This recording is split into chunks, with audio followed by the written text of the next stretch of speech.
We're ready. All right, let me just zoom into this PDF. Okay, here we go.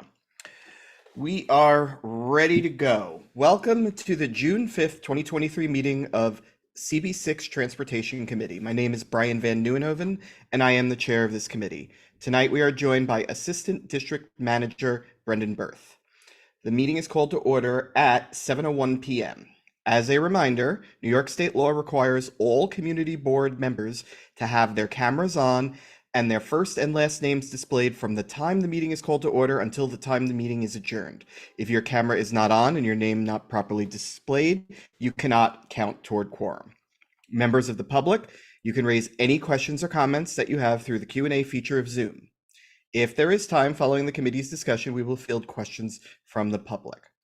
Jason Frommerwitz will take minutes tonight. He is online. Thank you, Jason.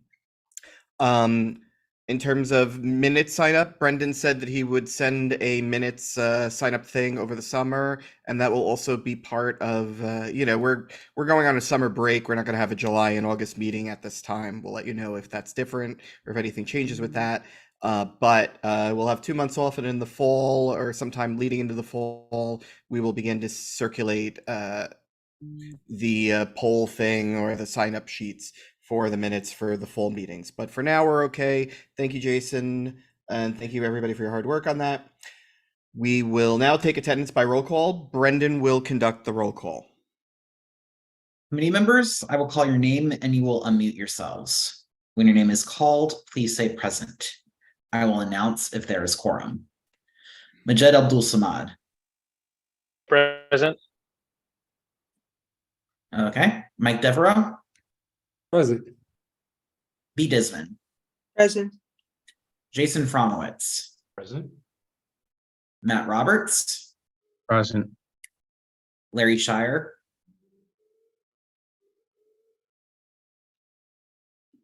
I do not see Larry here, so he is absent. Gabe Terzo. Present. Brian Van Nieuwenhoven. Present. And James Wilson. Okay, I do see James here, so he is counted as here for the record. I see him waving his hand. Oh, there he is. So, yep, James is counted as present. We have a quorum. Excellent. The agenda for tonight's meeting was distributed ahead of time by the board office and is reflected on the screen before you. If there is no objection, we will adopt the agenda.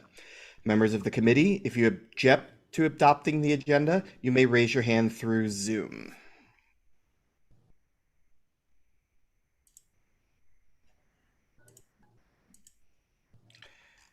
Seeing no objections, the agenda will be adopted. The minutes from the May 1st meeting were distributed ahead of time by the board office. If there is no objection, we will adopt the minutes as drafted. Members of the committee, if you object to adopting the minutes, you may raise your hand through Zoom.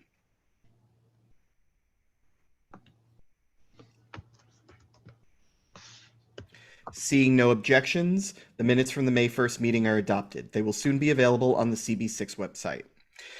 Brendan, you could stop the screen share now so I can read off the efficient meeting ground rules. Ground rule number 1, no one may speak until granted the floor. Rule 2, committee members, if you have a question about committee business or wish to make a motion, please raise your hand through Zoom. Rule 3, the chat function should not be used for committee business or questions about agenda topics. All such remarks should be made on the record by raising your hand through Zoom. Chat should only be used to alert us to any technical difficulties you are having or to state in writing information, like an email address, that was already stated aloud on the record during the meeting. Rule 4, when a committee member is given the floor to speak, I will identify you and you can unmute yourself so that you can speak. Rule 5, committee members are required by the state open meetings law to have their Zoom cameras on and your first and last name displayed during tonight's entire meeting, from call to order to adjournment. If you must step away from your computer briefly, you are required to leave your camera on. So you can start the screen share again. And the order of the adopted agenda will be followed by stepping into Item number 1, NYU Langone Health Ambulatory Care Center's request to place a temporary positron emission tomography scanner on the southeast corner of 38th Street and First Avenue.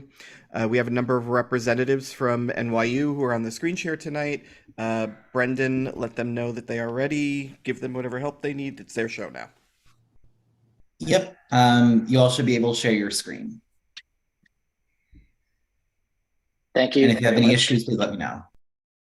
Okay, thank you, Brendan, very much. Robert, can I ask that you share your screen, please? Sure. Give me one moment. Certainly, thank you.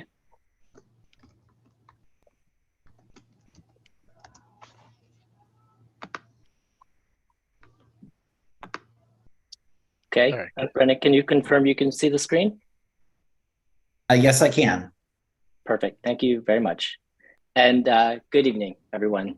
Thank you very much for adding us to your agenda this evening. We appreciate your time and your consideration. My name is Jesse McCarter. I'm the Senior Director for Clinical Affairs for NYU Langone Health. We are preparing to replace our PET CT at the Perlmutter Cancer Center located at 160 East 34th Street. As a good neighbor who values the recommendations of this board, we wanted to share a plan with you, the potential effects on the neighborhood, and how we plan to minimize any disruption. We are replacing the PET CT with newer technology because it shortens the treatment time by about 50%. This makes that procedure faster, of course, and much easier for our patients. It will also help to reduce the backlog that we currently have of 2 to 3 weeks for getting in to see an appointment. This will become just a few days in the future once we make this replacement. In order to replace the machine, we need to install a temporary PET CT trailer adjacent to 660 First Avenue on 38th Street. We will install the trailer when we are ready to decommission the PET CT in the Cancer Center, and we expect it will only be needed on site for 6 to 8 weeks. We will be working with the DOT, the DOB, and FDNY to secure the necessary approvals. We did look for other locations for the PET CT trailer, but unfortunately, we don't have any locations in Manhattan that provide the same level of patient access and care as this location. We expect the trailer will take approximately 4 to 6 parking spots along the south side of 38th Street.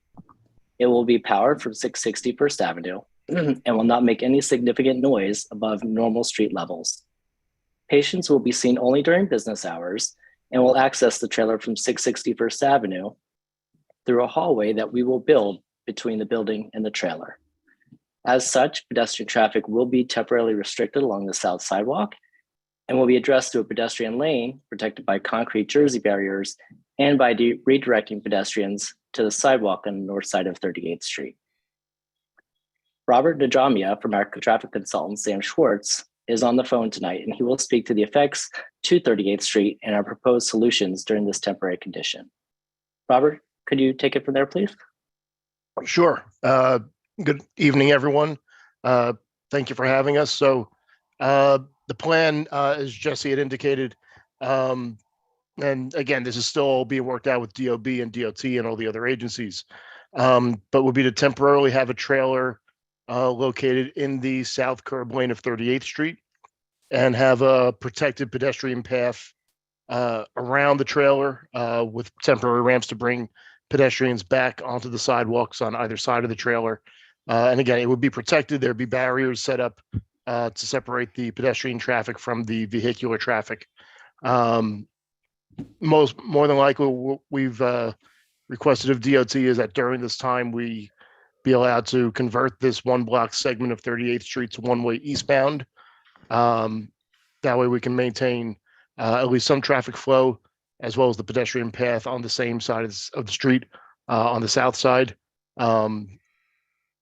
The trailer would only be in place for the actual times that NYU needs this in place for the while they're doing the repair work and the upgrades to their own facility. So not asking for this to be out there for any longer than is what's necessary. The period of about 6 to 8 weeks. And I'll jump ahead to the next slide.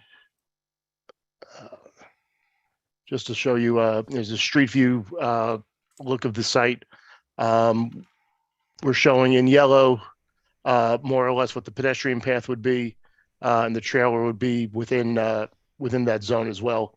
Again, the intent is to try to temporarily convert 38th Street from two-way to one-way eastbound, keep pedestrians on the south side of the street with the protected pedestrian path to get them around the trailer and still maintain access. And lastly, we have a diagram spec of what the trailer more or less is expected to look like.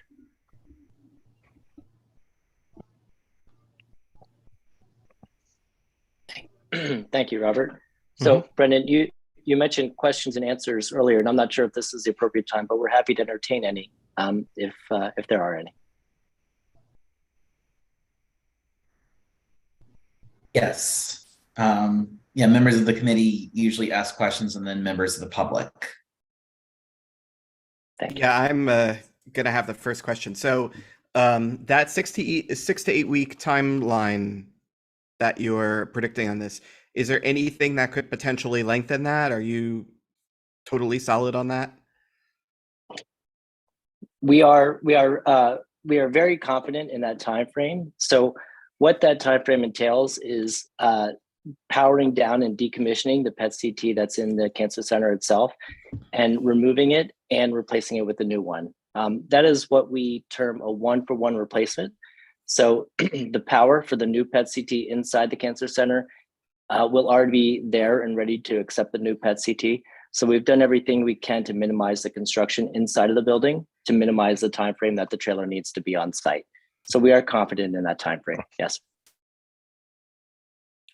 Okay. Michael, you have a question? I'll go with you, then B. Yeah, thank you, Brian. So my question is that, so you're basically building a structure so people can go straight right in from the hospital to the trailer. Is that correct? Yes, sir. Yes.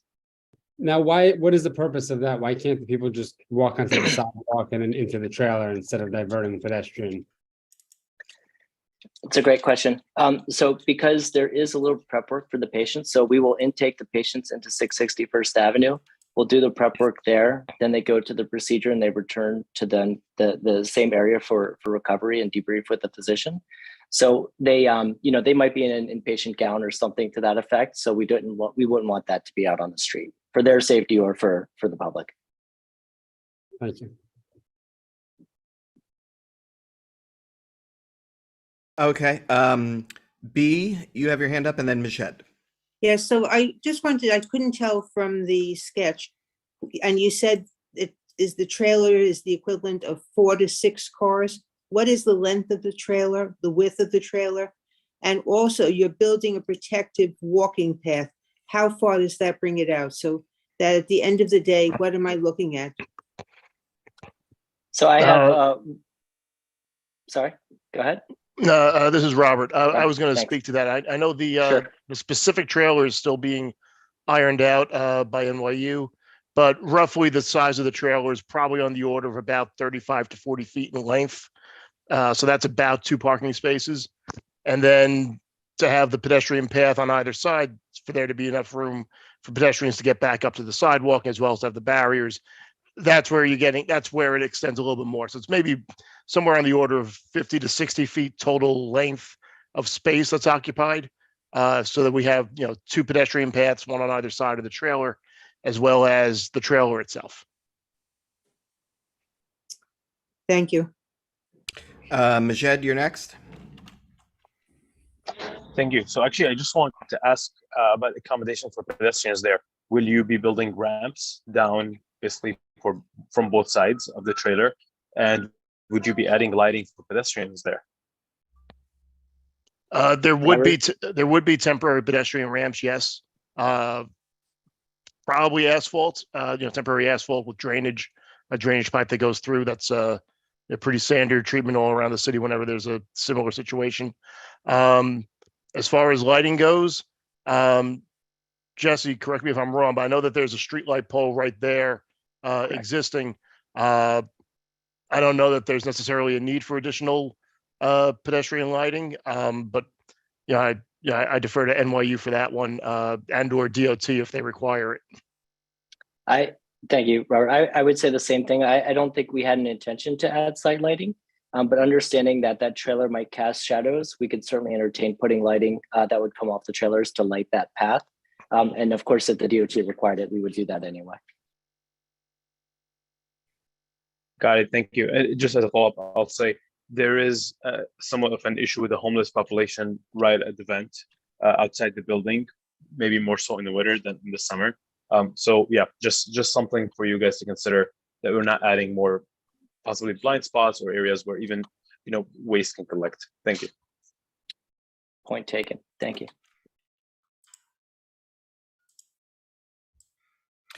Jason, you have your hand up. You can go next. Yeah, it's a bit of a statement question. Could we, but I guess more of a statement than a question. Could we ask for the DOT to study this to make the change permanent potentially? I'm looking at the street on Street View. I don't think there's a lot of traffic that uses that street. So if this isn't impactful on traffic volumes, like, is this something we as a board would want to see implemented permanently? I don't really have strong opinions. I don't know that it's necessary, but if it seems like it would be preferable safety wise for it to be one way.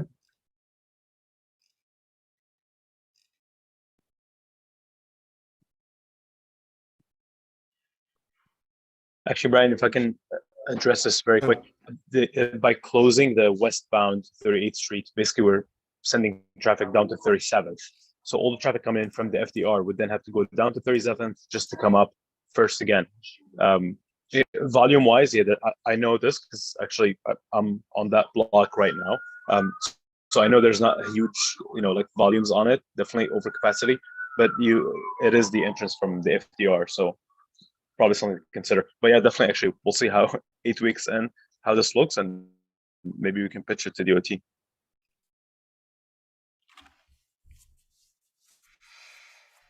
No comment from NYU on any of that. No, we haven't really evaluated that. If you do want to entertain that and you speak to the DOT, we're happy to be party to that conversation to see if we can help in any way. Okay, B, before I call on you, real quick question for Colleen. Do we need a resolution on this? So, yeah, I would recommend that the board send us a resolution on this. Our permits office have to review this as well carefully. So I definitely recommend something from the board. Okay, just wondering. E, you can go next. Thank you. I was just following up one of the comments that our board member made. Given the fact that you do have a homeless population, is there any extra security that NYU will be providing for the trailer, given the equipment that's going to be there for the period of time? It is something we can entertain. I'll admit to not having known about that population concern, but now that I do, I'm happy to go back and talk to my staff and see if there isn't some additional security officers that we can add or security rounds that we can add for the duration of the trailer in this location. Thank you. Mm-hmm. Michael, you again? Yeah, I just want to, there was a question in the chat. I just want to reiterate, this is just while you get the machine inside replaced, right? And then the trailer will go away in 8 weeks and the machine will be, I guess there was some concerns from the public about cancer and why isn't it on the third, fourth floor. This is just temporary while the machine gets replaced. Once the machine gets replaced, the trailer goes away in 8 weeks and everything's back to normal, right? That's exactly right. And the trailer is shielded, so there's no safety concern to any pedestrian or anybody walking in this area, similar to any of the equipment, medical equipment that we use in the cancer center. Thank you, Joseph. Okay, if there are no other committee members who have comment on this, we have 2 members of the public, one who is a community board member who have raised their hand. Kevin O'Keefe, I will call on you first. Thanks, Brian. Thanks for giving me the floor. Can you hear me? Yes. Great. Hey, because this will be one-way east, will the parking be fully eliminated on the north side of that street? Robert, can you speak to that, please? It might be. that's one of the details we'll be working out with DOT. Okay. We're not, or it may be temporarily converted to, just eastbound parking on the northbound side. There is some concern locally. This is now parking for bus layovers, and I don't know if there's been any analysis of where those buses will likely go. There has been some voice in the community that the bus layover will go to the nearest bus layover place, which is 36th Street, that hugs the north side of St. Martin Park, which already has, we feel, enough bus layovers there. Do we think that's where they will head, or we not? It's too early to tell. I would say too early to tell at this point. The details of the closure are still being worked out with DOT. So once that's further along, we'd be better able to report back to the board what the plan is for that. Thank you. Thank you for your time. And finally, a member of the public, Nathan Levy, has a comment, so I'll give him the floor. Yeah, I just wanted to, my question was already kind of answered. I just wanted to say that the thought of big buzzing, whirring things emitting radiation onto the sidewalk kind of rubbed me the wrong way. But if everything's going to be protected and lined with lead and it's all FDA and USDA approved for this purpose, then that seems fine to me. I imagine that the patients might feel a little cold because it can get windy on 38th Street. But if the patients like it and there's homeless security, then I think it sounds like a good idea. I guess the only other question I had is why 6 weeks? Could it be done in 3 weeks, or would that be too expensive, or how would that work? May I respond to that, Brendan? Is that okay? Is that the process? Well, yeah, you can respond to that. Okay. Yep. Thank you. So thank you for your comments and questions. So a few things to note there. These trailers are industry standard, so they're actually used quite often at hospitals around the country. We've used them here in the city and in the boroughs as well. So it is it's extremely safe, and they're used all the time. The walkway, the hallway that will be built between the building that we see 661st and the trailer will be conditioned. In fact, it'll be somewhat of an extension of the building, so it will have fire suppression in case in the event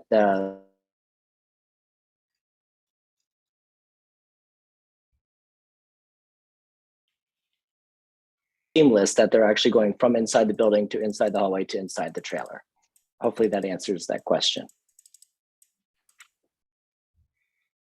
Yeah, it does. Thank you very much. Have a great evening. Yeah, thank you for your time. You too. All right, so that's everything seemingly about this. Do we have any motions from the floor about a motion regarding this proposal?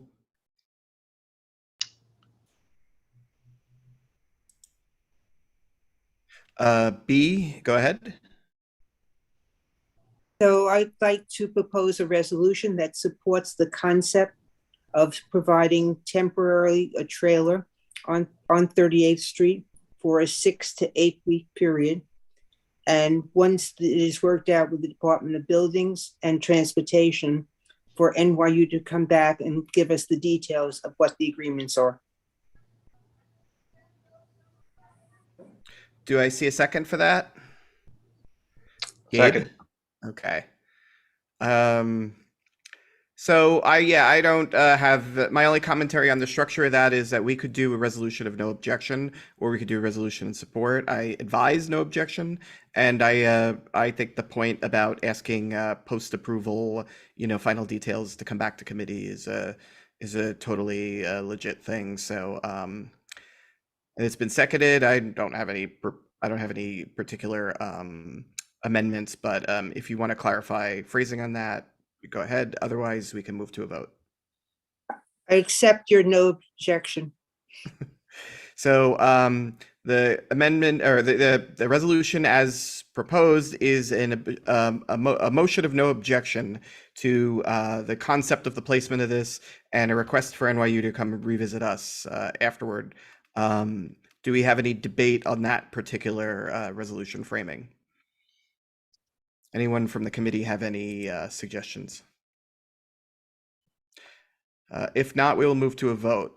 Brendan, take a roll call vote of the committee to see if they support this. Okay. When I call your name, please say whether you are in favor, opposed, abstain, or abstain for cause. Majed Abdul Samad, In favor. Mike Devereaux, In favor. B. Disman, In favor. Jason Fromowitz, In favor. Matt Roberts, Favor. Gabe Turzo, In favor. Brian Van Nieuwenhoven, In favor. and James Wilson. In favor. Okay. With 8 in favor, nobody opposed, abstaining, the resolution unanimously passes, and we need someone to write the resolution.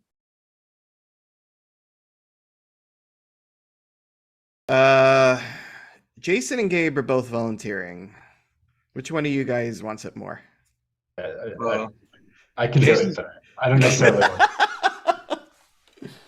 All right, Jason, how about you? All right. Got it. Gabe will get you on the next one. All right. Thank you for everybody for NYU Langone who came here tonight to help present this to us. You're off the hook. Have a good evening. Thank you for your time very much. Thank you very much. Brian, sorry, real quick. Do we need that for full board next week? Yes. Okay, that's fine. So it needs to be in by Friday at Brendan, whatever time you specify. Worked on by Jason and approved by Brian by Friday morning. Okay. Okay. The earlier the better, really. Whatever Jason drafts, I approve by default. Agenda item number 2, presentation of a resolution urging the NYC Department of Environmental Protection to install more sound meters to identify cars violating the city noise ordinance. A resolution has been drafted by committee member and vice chair Gabe Turzo. It is on the screen before us. In addition, we had been reached out to by representatives from Keith Power's office who said that there was an intro in the council that they were working on regarding this. Are those people present? Did they sign up as presenters? Yep, I'm here, Brian. It's Patrick. Patrick, there you are. Been a very busy week, and I do not have the full list of presenters tonight in front of me, but thank you for joining us, Patrick. Absolutely. It was all handled last minute, so thank you for squeezing us in. Yes. Oh, so many last minute things tonight. Explain to us the purpose and content of this intro that's for the council related to this topic, please. Sure. It's still being discussed and flushed out, but the guts of it are essentially that it's the bill's intro 0778, and it aligns with the resolution you guys were planning on discussing today, I believe. It would establish a permanent noise camera program that would detect motor vehicles exceeding the noise limits under city law, and any vehicle found to be violating such limits would be issued a notice of violation and subject to the civil penalty as prescribed by the existing law. So DEP would also be, under this bill, would be required to submit to the mayor and the speaker of the city council and to post on its website an annual report of the program, including the locations of the noise cameras, the numbers of violations detected, and any revenue raised as a result of the program. It also calls on the devices to be calibrated annually to ensure proper readings. And it also calls for specific criteria on the placement of devices. It calls for the department to select the locations for each photo noise violation device based off of motor vehicle noise complaint data reported by 311 customer service center within 30 days of the effective date of the law. To the extent practicable, the department shall also take into consideration requests made by elected officials or community boards for placement of photo noise violation monitoring devices. And upon receipt of a request by an elected official or a community board for installation, a photo noise violation monitoring device will be basically assessed, and the request must be responded to within 30 days with a determination as to whether the location requested is appropriate. It's also just a part of our larger Stop Spreading the Noise package of bills that you guys have probably heard about. Like I said, we're in the process of scheduling hearings to discuss these bills further, so that's not fully flushed out. Yeah, that's basically the long and short of it. If there's any questions, I'd be happy to take them. And if I don't have the answer, I'd be happy to take them back to our legislative team. Okay. Gabe, you have the floor. Thank you. So yeah, I really appreciate your work on this. I think the timing was very fortuitous.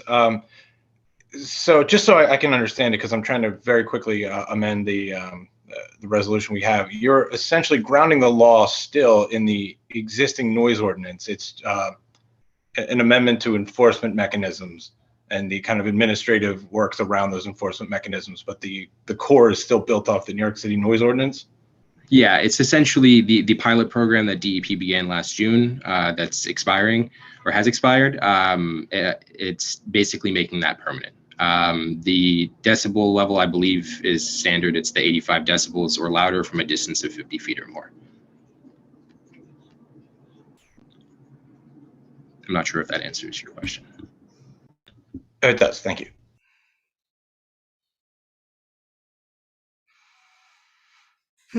So Gabe, we have the existing resolution that doesn't mention the Yes. So actually, now if you check your email, I sent it to Brendan and Brian. Okay.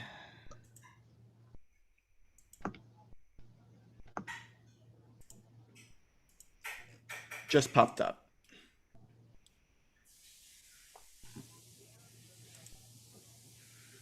I was on mute. Would you like me to share that instead? Yes, please. Okay, just give me a few seconds.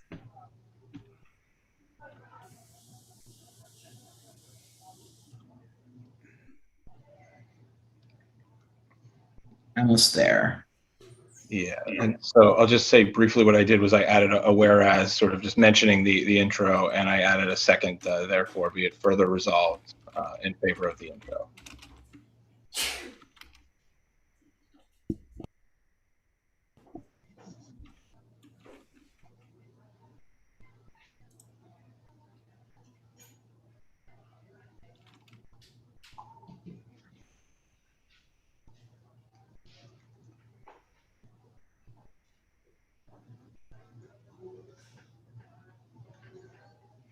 So as we're reading this, my only feedback on the reso as it's currently drafted is I would like to see a whereas or more going into more detail about what's specifically in intro 778, but it is mostly fine, and that's just a thing that we can upgrade in the drafting this week. The resolved parts look sufficient.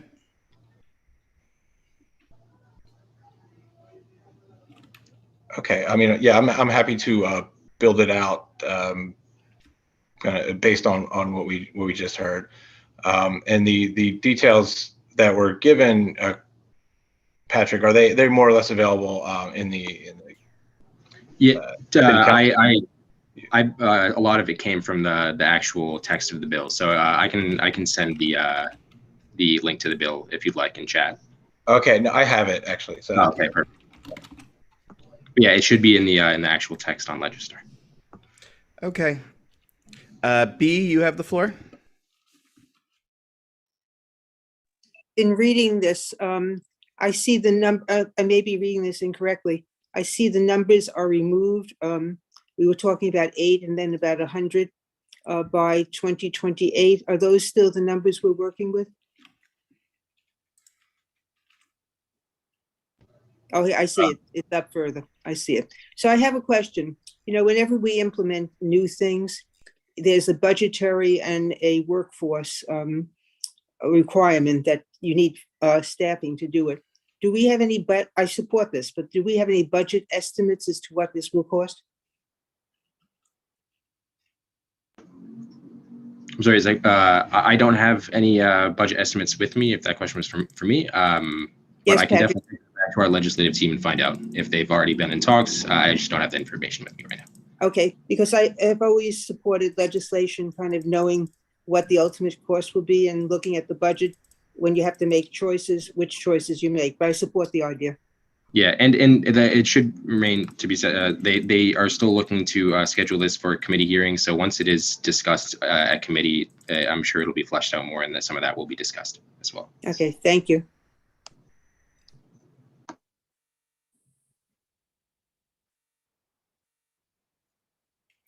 Okay, with nobody else's hands raised, Gabe has put this forward. Does anybody want to make a motion to have a vote on this? Jason? I would like to make a motion. Okay. Majed? Seconded. All right. Since we were kind of flagging on comments about it going into this, I guess we're ready for a vote. Brendan, take a roll call. So just be clear, it's it's supporting this resolution, correct? It's yes, it's a vote in favor. Well, this is a vote for us to adopt this resolution. Okay, sounds good.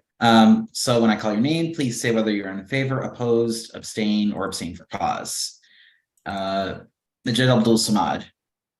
In favor. Mike Devereaux. In favor. B. Disman. In favor.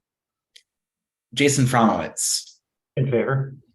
Matt Roberts. In favor. Gabe Terzo. In favor. Brian Van Nieuwenhoven. In favor. And James Wilson.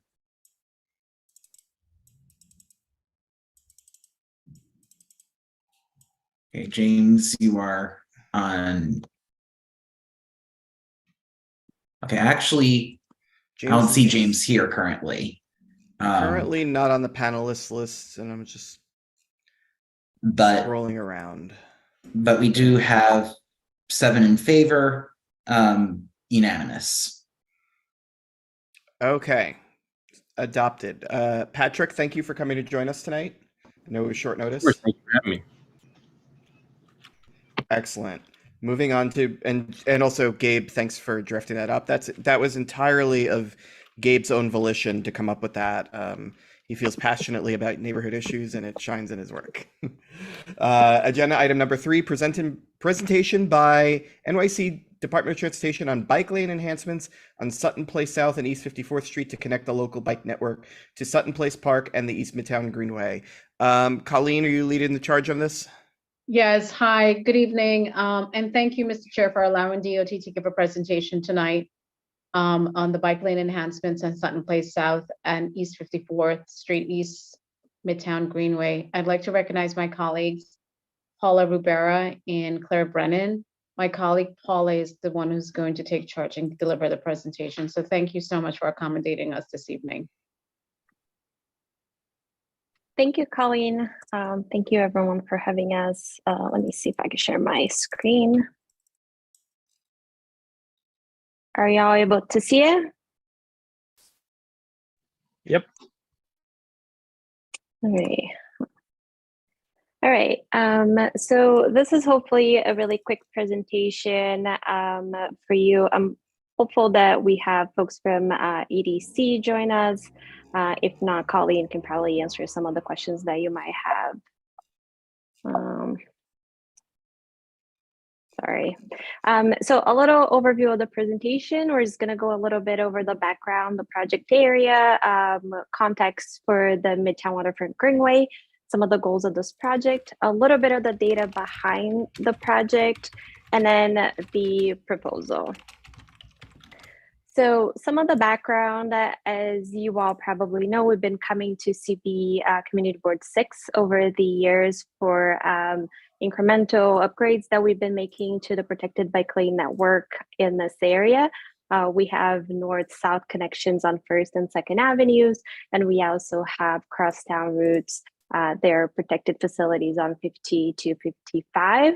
What we are missing is that last link to connect up to the Waterfront Greenway on Sun Place and 54th Street, also access to the park that reopened late in 2021. So for those that Sorry, I'm gonna try to close this out. For those that don't have some of the context, EDC and the city team has been working to fill the gaps along the Manhattan Waterfront Greenway to provide access to the East River. The goal here is to provide continuous greenway around the entire island of Manhattan. So for us tonight, our main goal is to create that last little connection, which is, we're only talking about 2 blocks, but really important connection to the future waterfront greenway entrance at 54th Street and Sun Place. This probably comes to no surprise to you. We've seen a huge increase in cycling in New York City over the last decade, especially since COVID. Some of the numbers I wanted to highlight here, we have over 3/4 of a million New Yorkers that ride a bike regularly. This is over a 100% increase in a decade. We also have really high riderships over the East River bridges. The Queensboro Bridge, especially seen a special increase, 5-year period was 35% increase in ridership. Bike share, City Bike, I think we all are very familiar with this in this area. We've seen City Bike numbers increase almost on a daily basis. We have anywhere from 120 to 150,000 rides every day in the city, and we have 15% of New Yorkers that report using bike share. Back in 2021, about a year and a half ago, we released some safety. Paula, it's Colleen. The presentation is frozen. I'm Oh, sorry. really? Okay, Yeah. let me just go back. I'm sorry, and see. Can you see my screen? Did it move or? It moved. It moved. You're gonna have to go back. Yeah, it moved. Okay. Go ahead. Okay, so where did you lose me? Here? Yes. All right, this is just like some of the cycling in numbers. We've seen huge increase in cycling and use of micromobility in New York City, especially in Community Board 6. Some of the some of the safety and ridership statistics, I'm not going to read all the data points that I have here, but one of the things that I want to call your attention to is, of all the facilities that we studied, protected and non-protected bike facilities, we've seen a 32% reduction in crash risk among cyclists. The number goes up to 60% on streets where we have seen the highest risk, an avenue or something that's larger, and cycling risk was reduced by 60%. At the same time, we're seeing that after we install protected bike lanes and conventional lanes, we see an increase of about 50%. I think, are the slides moving, Colleen? The slide did not. It's still on Safer Streets for Cycling. Okay, let me. This is tricky. Do you see pedestrian safety? Now we see that. Okay, great. Okay, so I think that one of the things that can be a little bit counterintuitive here, and I wanted to call out attention to because this is a really important data point for this community in particular. We released a report last year. Again, a lot of really good statistics. I want to call your attention to the crash analysis. We found that about 90% of both senior and non-senior adult injuries occur at intersections. So that's a place where we take special attention when we're redesigning streets. We've done a lot of this work throughout New York City, all 5 boroughs, and protected bike lane has proven to be one of the best tools we have when we are redesigning a street for traffic calming purposes. So on streets with protected bike lanes, seniors saw a 39% decrease in KSI, which is killed or severely injured, and a 22% drop in overall injuries. Numbers went down for non-senior adults as well, 24% drop in killed or severely injured, and 9% drop in overall injuries. So again, protected bike lanes and other bike lane infrastructure may seem a little bit counterintuitive, but it is one of the tools that we use for traffic calming. So jumping into the proposal, can you see a different slide now? We see the proposal, East 54th Street. Yes. Okay, great. Okay, so like I said, this is very simple. Here on East 54th Street from First Avenue and Sutton Place, we have had a painted or standard bike lane on the south side of the street for many years. We are basically just proposing to bring this up to our new standards. Now we have new tools, and we can flip this bike lane to the north curb to create a protected bike lane from First Avenue to Sutton Place. So you go, if you're traveling northbound on First Avenue on a protected bike lane, you can make a connection onto another protected bike lane on 54th to access the Manhattan Waterfront Greenway that's opening, I believe, at the end of the year. On Sutton Place, we're just trying to make a loop. So Sutton Place between 54 and 55, as you're coming out of the path along the waterfront, if you're traveling across town or trying to access the north-south connections on 1st and 2nd Avenue, we are proposing to provide a northbound protected bike lane along the east curb. We are also proposing to add painted pedestrian spaces on 55th, 54th on the west side of the street to shorten the crossing distance, so pedestrians, especially those vulnerable pedestrians, seniors and children, can access them more safely. It is a huge important community amenity. We just want to make sure that folks are safe when accessing it. So in terms of summary, like I said, we have installed similar treatments all over the city. We understand the context here. We are really looking to provide safe access to this incredible community amenity by providing this last little 2 blocks. And we are going to continue to coordinate with EDC on the construction and trying to time our implementation for when they're ready to open the path. We're looking at potential implementation for 2023, but it's going to depend on our coordination with the EDC. To that, I'm happy to open to questions. Just one request from me is to slide back to the northbound Sutton Place slide, just to get another look at that. Can you see the slide? I could see the slide. Okay, great. And also the 54th Street slide, just another quick look at that in another minute. So let these two kind of hang out there a little bit and just, flip between them.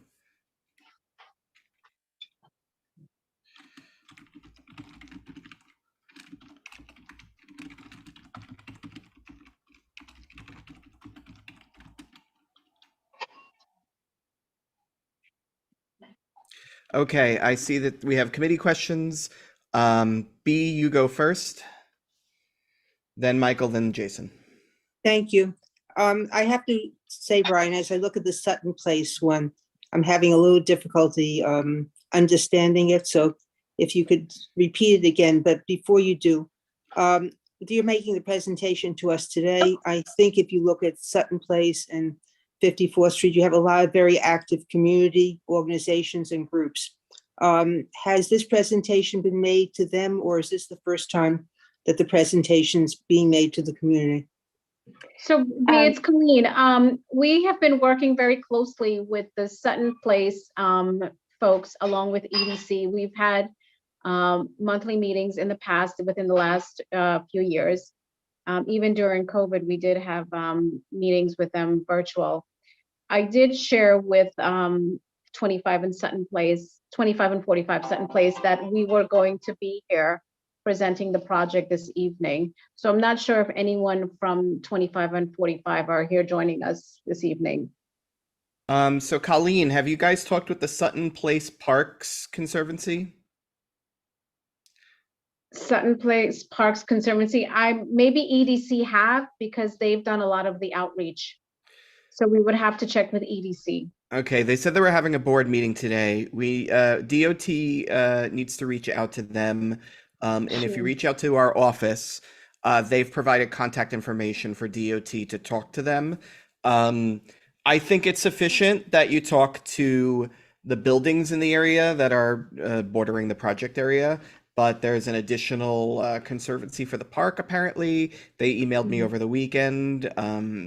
They felt that they'd been left out of the process and that it was an oversight. But I am not familiar with the neighborhood groups in the Sutton Place area, so I don't know if they are actually a true collective of residential groups or if it's just something that's a side group that maintains the park. But they did want some feedback on this, and it'll be a separate thing from us talking at the community board. They said they had a board meeting tonight and that it was in person, so they would probably be unable to make this meeting, so they're not here right now to provide any commentary. And Brian, we'll be more than happy to reach out to Sutton Place Conservancy. I'll reach out to Brendan in the morning to get the contact. Exactly, yeah. Brendan has all that. So Brian, could they describe again what the Sutton Place is? Because I couldn't decipher it by looking at it. Yeah, sure. I zoomed in to the graphic. Hopefully you can see a little bit better. So basically, if you're traveling towards the water on 54th Street, the northbound, you would be able to make a connection to the Waterfront Greenway. If you are coming back from the Waterfront Greenway and you want to go inland, it would turn right onto Sutton Place, and the bike lane would be along the east curb. So the curb closest to the water. So you can make the loop back to 55th Street where there's a bike lane. Does that make sense? Sorry, this is looking north. So if you're here where my cursor is, you're facing the bridge. Thank you. Okay, Michael is next.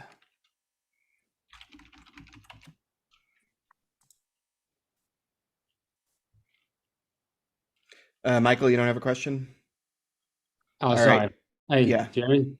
Sorry. Yeah, I can hear you. It looks like from Google Maps that the east side of Sutton Place between 54th and 55th is one large building. If I'm not mistaken, 47 Sutton Place South. Has that building been in this, incorporated in this process? Have you outreach to the building, maybe co-op board or HOA or something like that? Is this 47? Is this 47 Sutton Place, Mike? I think so, yeah. Yeah, it looks like it. Okay, so again, we have been working with quite a few buildings along the corridor. I'll have to confirm with EDC if we've also reached out to 47 Sutton Place, because I don't know the names of quite a few of the individuals who participated in these virtual meetings with us. So I will confirm with EDC and I will get back to the community board. Thank you. Yeah, it looks like the official name of that building on the east side of the street is 45 Sutton Place. Oh, so it's 45 Sutton Place. So they have been a part of the conversation, just so you know, Michael. So we've been communicating with 25 and 45 Sutton Place. Thank you. Thank you for clarifying that, Brian. Okay, no problem. Jason next, and then Majed. A quick question on, was there any consideration of extending the protected bike lane all the way to the length of Sutton Place? It is not something we're looking at it right now. There are a number of things going on in Sutton Place. MTA buses layover. We have quite a few DSNY layover areas as well. That's not to say that we can't look at it in the future. It's just not as part of this project. Thanks. Majed? I actually had some question comment as Jason. That area, Southern Place definitely has excess capacity and does not require 4 lanes of traffic, knowing how low volume there's on it. So yeah, I'm actually in support of this. I think this is a great project, much needed connection. So yeah, thank you for your presentation. Matt, you're next. Yeah, can we just clarify how many parking spaces will be impacted in this project? Yeah, so any parking removal is associated with the daylighting and not the bike lane. So if you're looking at the spots that are yellow on the graphic, those are pedestrian islands. We can like play a little bit with how long they are. The ones on Sun Place, the one on 54 is for daylighting. You have to have 40 feet past the crosswalk. So we're talking about 1.5 parking spaces on 54th Street. And then if we keep only the shorter islands on Sun Place, no parking laws. If we elongate one for whatever reason, the community thinks it's necessary, then it would be 1 parking spot. So for the whole project, about 2.5 or 1.5 parking spots.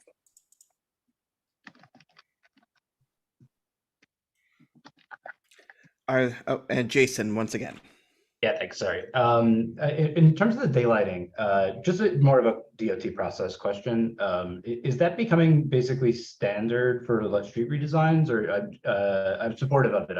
I'm just curious about like why it's being implemented here.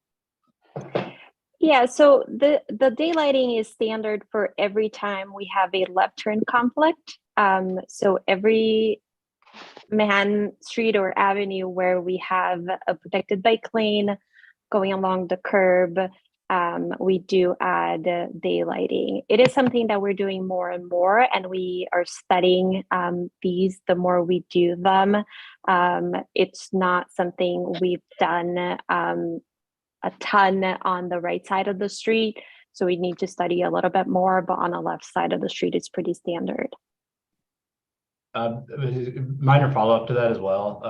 We recently passed a resolution in requesting to physically prevent cars from parking in daylighted areas. I would suggest / request that be implemented here to prevent cars from parking there illegally. Yeah, that's something we can definitely look into.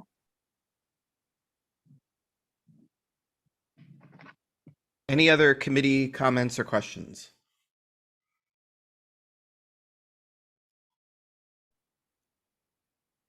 So Colleen, I'm guessing you want a resolution for this. Yes, we would love to have a resolution on this. Okay, And we go ahead. will work with Sutton Place Conservancy. We will reach out to them as well, just so you know. Do we have any motions from the committee about potential resolution on this? Majed. Yep, motion in support of the proposed bike lane extensions here. Okay, Gabe. Second. Great. So we have this for discussion. So my only what was my suggestion? Do we really? I think we're just going to coordinate this for now. I was unaware of the relationship between SPPC and the greater Sutton Place community, and given that, I don't think that we need to actually officially resolve for outreach to them. We'll just make effort to coordinate that between our office and DOT, and that should be sufficient. But to be clear that will be conditional upon what we're doing is that we absolutely want DOT to make outreach to additional community groups that have not heard yet. But at the same time, I am not going to make any particular language change to this resolution to make that a part of things and make it officially conditional. Does anyone have any debate comments about the resolution itself? B? Well, I do, because I really feel that the outreach needed to be done, and we needed to be sure that the community is aware of it. So my question is the resolution really needed right now, or can it be put off until this discussion takes place? Because I feel that Yeah, it would be we're paused already until prejudging. September then. Yeah, They wouldn't be we're able to start work. we're prejudging what the communities will say, and since we represent the communities, I feel it's really important to know it. So I believe that DOT has actually coordinated with all the buildings in the area. And if members of those buildings who are residents are part of a separate group that's a park conservancy, DOT can solicit their feedback in the meantime. But I think what they've done so far has been sufficient coordination. It would be friendlier if they reached out to the additional interest groups. And we have been coordinating with the buildings in Sutton Place, but I have not heard of Sutton Place Conservancy. We will be more than happy to reach out to them. And Brian, you're right. We can always have email exchange with the two buildings that are in the area. Yeah, I just wanted to make sure that DOT had talked to the actual buildings. The fact that one of CB6's board members happens to be a member of this Parks Conservancy, it does not mean that the group that they're a part of is actually an overarching group of Sutton Place residents that are empowered by a large number of people in the neighborhood. I don't know anything about the nature of this group. I only heard about it for the first time yesterday at 10 a.m. So I think it's sufficient that if DOT has already reached out to the buildings, that this additional group can just be reached out to as an addition to that. And I hope that sounds okay for everybody in the meeting, because otherwise we would make the resolution conditional of outreach to community groups if none of them had been interfaced with so far. Yeah, if I can add, and I wish our colleagues could have been here because we have been, this project such a long time coming. We have been coordinating, and by we I mean the city team, which is EDC Parks and New York City DOT. We have been coordinating with the buildings, with parks, through parks, and through EDC with the buildings. And I think includes the buildings across the street as well with the Conservancy, but we can get more information on that. And we're also always happy to go back to them and talk to them. But this has been such a long time coming. We have been coordinating even before COVID. We're having field meetings. And I believe we did a site visit. One of our colleagues did a site visit not too long ago with some of these folks you're mentioning. But we can get more information for you if that helps. That's correct. Paula is absolutely correct. I'm sure that that the Sutton Place Conservancy has been part of the conversation as well. But again, we'll confirm that. So, Michael, you have your hand raised? Yes, I just want to know if we can get some expansion on, there's a Kathy Matson in the Q&A who says there hasn't been any communication. I'm just wondering what reference to that is. Communication with who and what?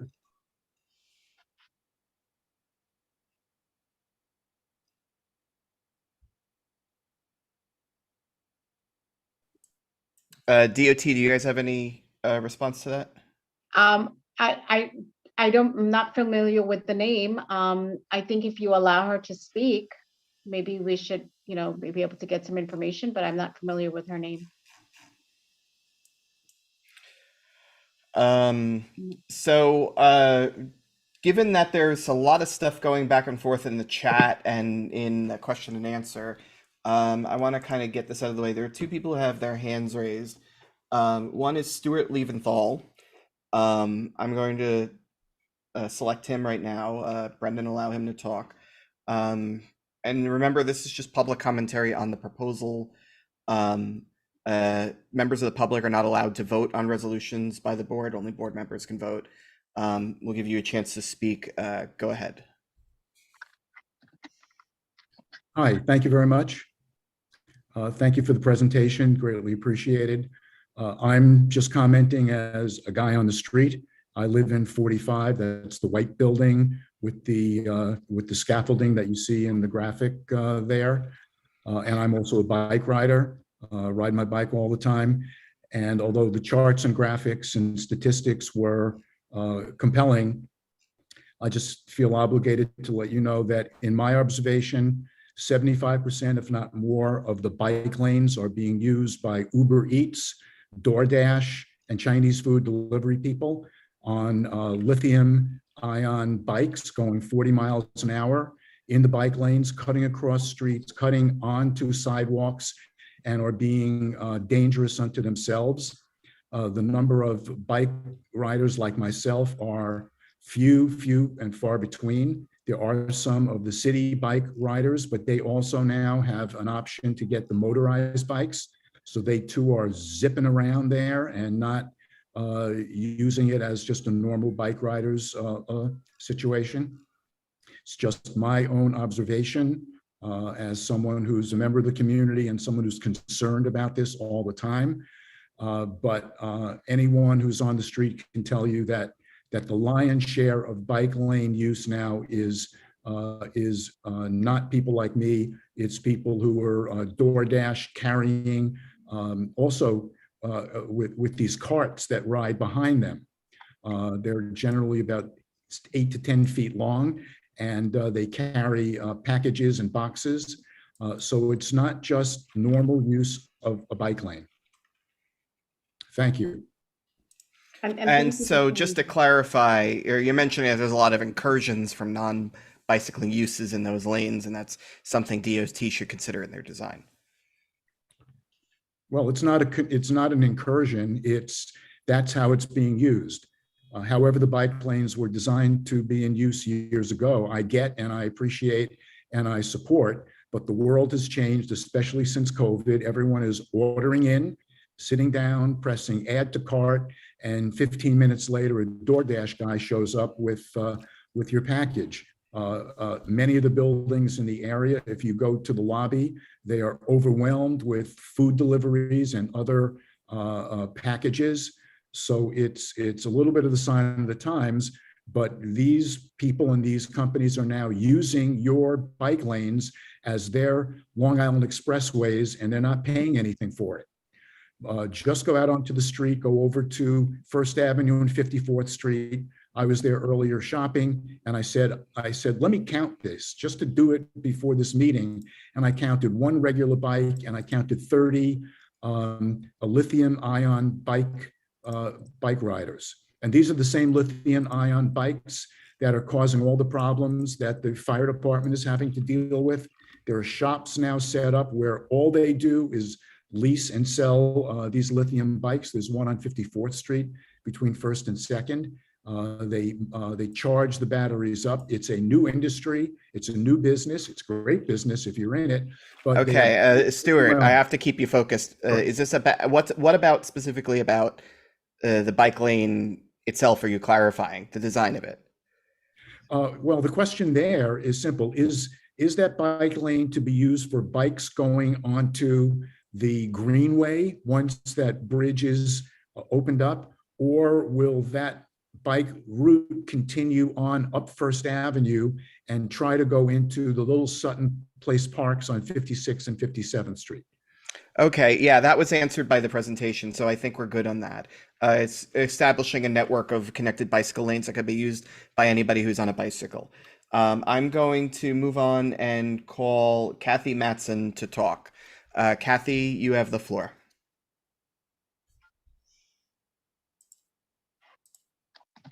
Hi, thank you very much. This is the first time that I'm sitting in, and I appreciate it. First of all, I think it's really important for everybody to try to walk to go see where the greenway is, where it exits. And once you see that, you'll get a better vision of what makes sense and what doesn't make sense. We have a small park to the right of it. And the only way for pedestrians to get to that park is to cross over on 54th Street and walk south. So if you have your bikers coming off the greenway or getting on, they're going to run into pedestrians. That's number one. Number two, you're making a suggestion that when they come off the Greenway, they make a right turn and they go down 55th Street. On Sutton Place, you have 4 lanes. You have 2 lanes going north and 2 going south. So if they're crossing over on their bikes, you're going against the traffic and there's no light there. Well, that's the thing that the presentation was trying to avoid. It's trying to give them a separate dedicated bike lane so that they don't have to cross traffic at 54th. They would take the curbside up to 55th. Well, that's not a good idea either, because they're getting more into where the parks are, where everybody crosses the street.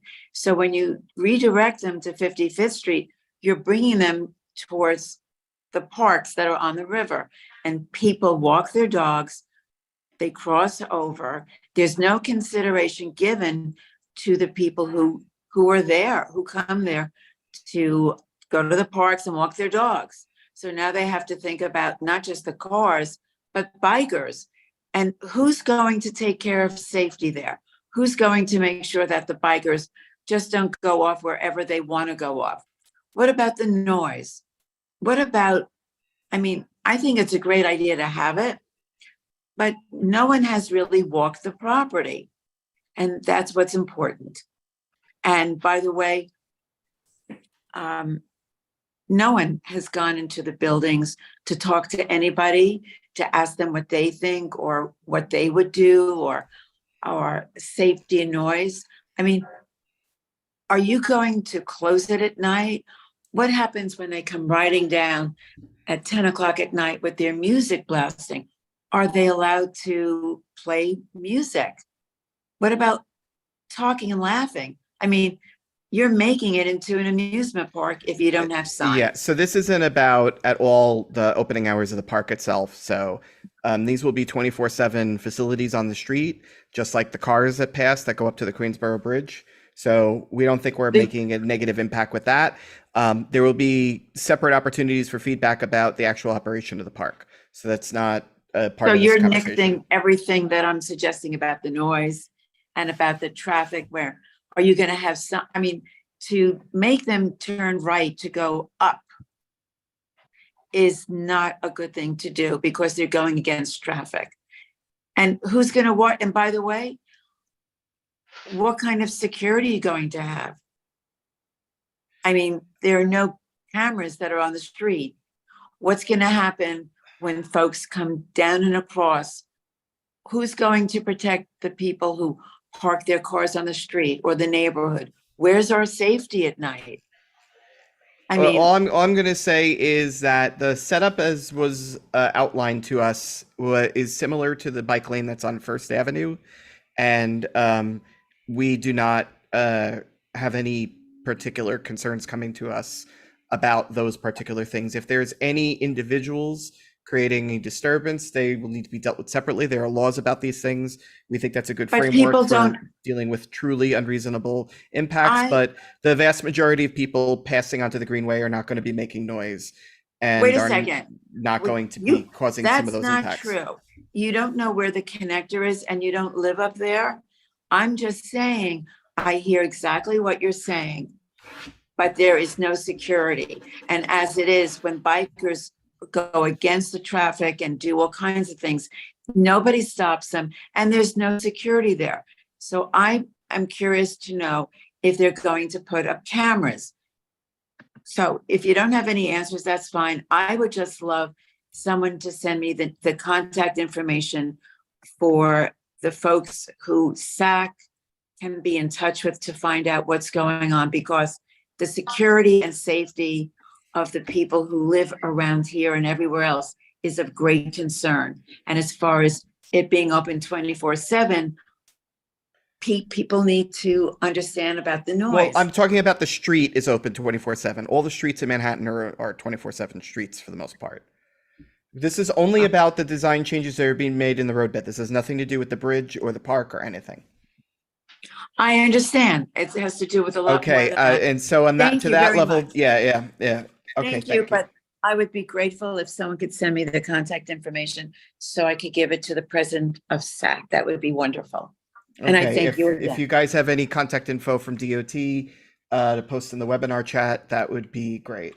And I'll put it in my email, okay? I'd like that very much. One last member of the public, Rachel Tenney, I will allow you to talk and ask you to unmute. Go ahead. I've seen your Q&As. You're asking us to pass the resolution. It's been, the resolution has in support has been proposed and seconded. So we're about to move on to a vote to that. But if you want to add anything else in support, go right ahead.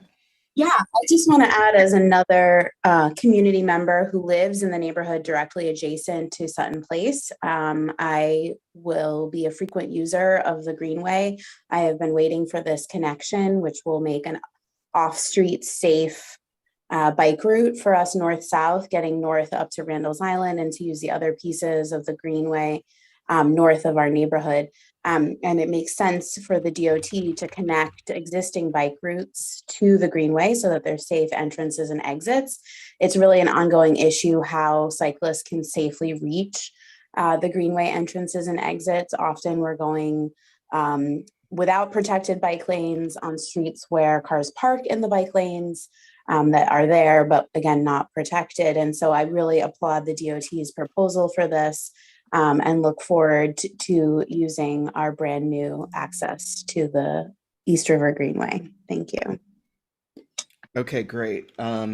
Seeing no additional comments, we are going to move to a vote on this. Brendan, take a roll call, please.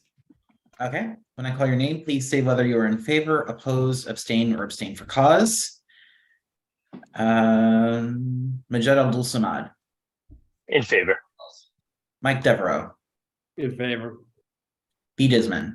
Opposed? Jason Franowitz. In favor. Matt Roberts. I'm going to abstain pending further outreach. Gabe Terzo. In favor. Brian Van Nieuwenhoven. In favor. Okay.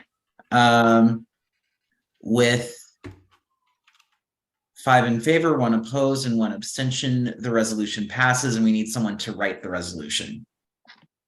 Hey, Gabe, you were enthusiastic earlier. Yeah, I got it.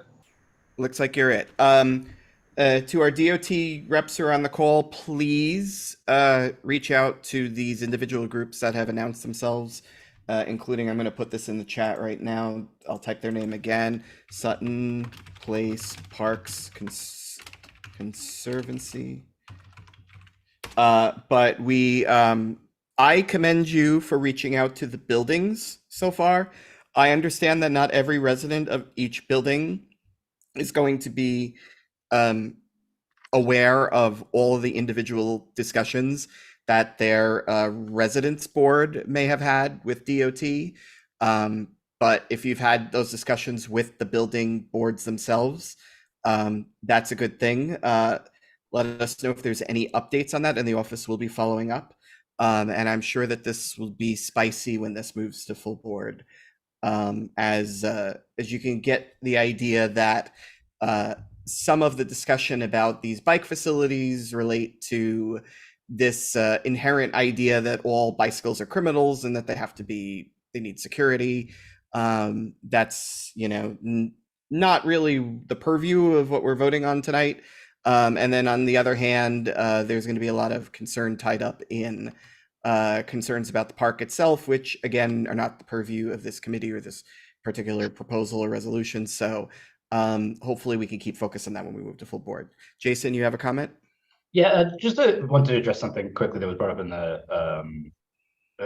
from members of the community. One of the comments was that the bike lanes were being used by commercial delivery services. So first on that, we have a resolution we're going to be talking about in a moment to talk about how we can address unsafe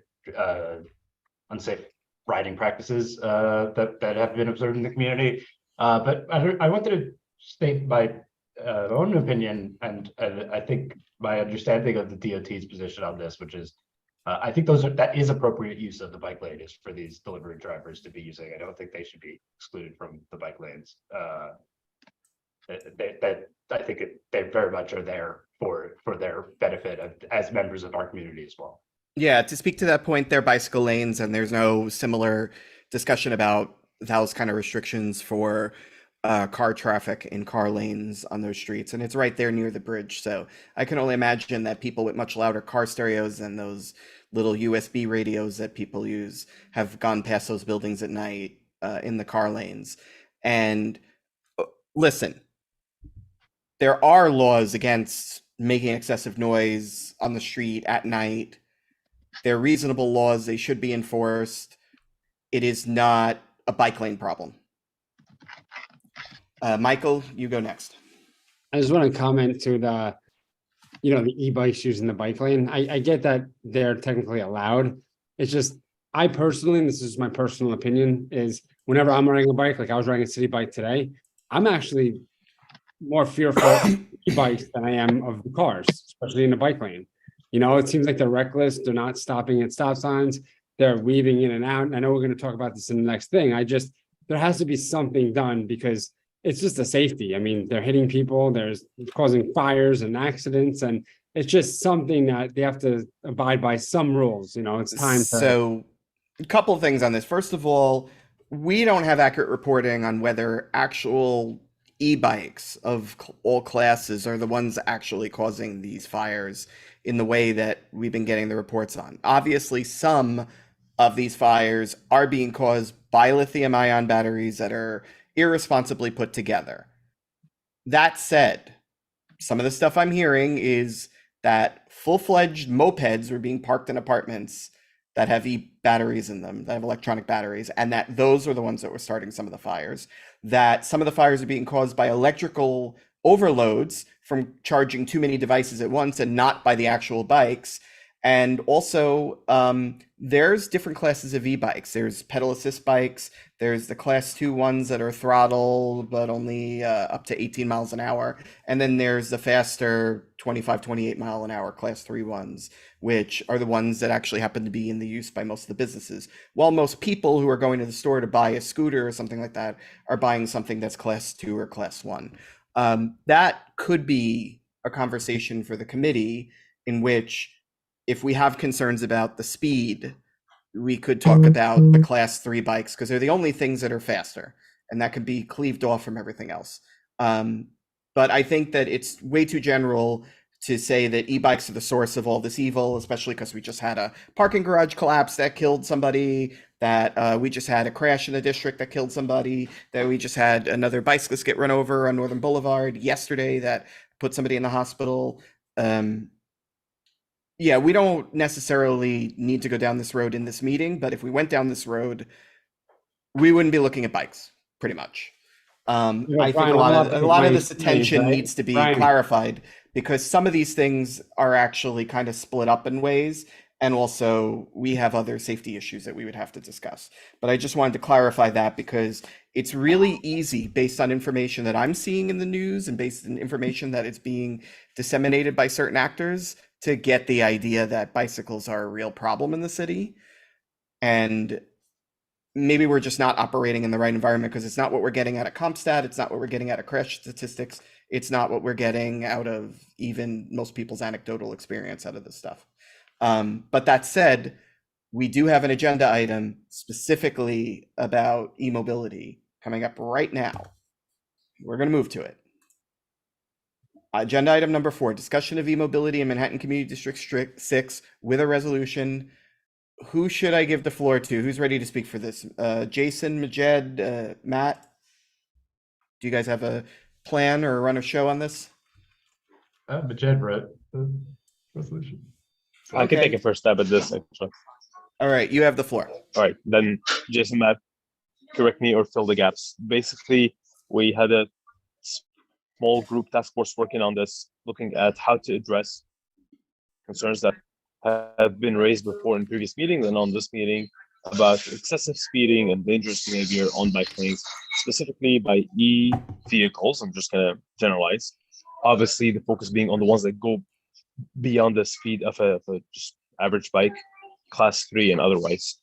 Specifically, passing stop signs, red lights in the district, And we have a bit in our district.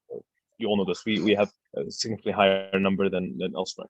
So we looked at what ways that issue can be controlled without tapping directly into enforcement or regulation or what other administrations have tried. And we basically boiled down to these suggestions, asking DOT to do more comprehensive analysis first to get the data, understand the patterns. We know that operators, like one of the speakers mentioned earlier, of basically just food delivery and other types of delivery are a good part of this problem. So asking how can they basically contribute to the solution by requiring safety courses to their operators, their workers who are using bicycles, e-bikes, class 3 e-bikes. That's one step, just like they're required to have helmets on or other safety gear to respect speeds. And the other things that DOT can do, educating on this, sharing the lanes, putting feedback panels to alert cyclists to their speed, their really unacceptable speed on these bike lanes, and what physical changes can happen. So I won't read through all of this, you see it on the screen, but also physical changes, ways to have a self-enforcing design to slow down these bikes. We can have speed bumps on bike lanes for obvious safety reasons, but there can be stripes that alert bikes to coming intersections or to points of conflict with pedestrians. There can be deflections, horizontal deflections, or mild vertical deflections like those on Allen Streets and elsewhere. So DOT has expanded their toolbox, and here we're just basically asking them to deploy that to control speed on bike lanes. So I'll stop here. I don't know, Brian, if you want to read this, or if Matt or Jason, you want to contribute more. I'll give the floor to Matt or Jason if you want to contribute more or clarify anything. I don't have anything to add. Thank you, Vijay, for running this all up.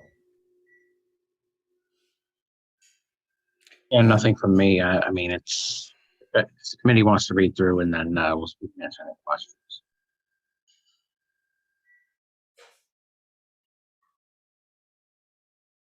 I'm looking at some of this. I wanted to clarify that there is a law that requires an employee of a restaurant business who is sending out deliveries to require the delivery person to wear a helmet, to have a reflective vest with the name of the business on it. This law does not seem to apply to contractors who are going out on deliveries on behalf of app things where the app is contracted by a restaurant and the app sends the delivery person to go pick it up without actually having to work for the restaurant.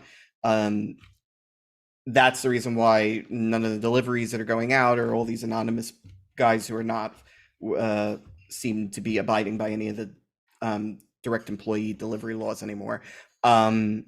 This can be addressed with legislation in the council to extend the requirements to any delivery workers working for a company who's dealing with this kind of thing. And I believe it's beyond the scope of the board to get precise exact language of this as it would go before the council. But I think the gist has been communicated so that we can make a statement on that. I do think the request to require delivery platform operators to monitor speeds of delivery workers is novel. And it means it gives them a little bit more ability to tell to manage their workers or to produce reports based on what their workers are doing.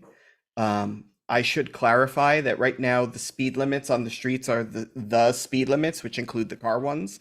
I think a lot of regular bicycle riders feel unsafe and possibly unable to get up to the same speeds as 25 miles an hour on the avenues while riding in a bicycle lane, which is why it's a little bit alarming for them to see an e-bike go by at that speed.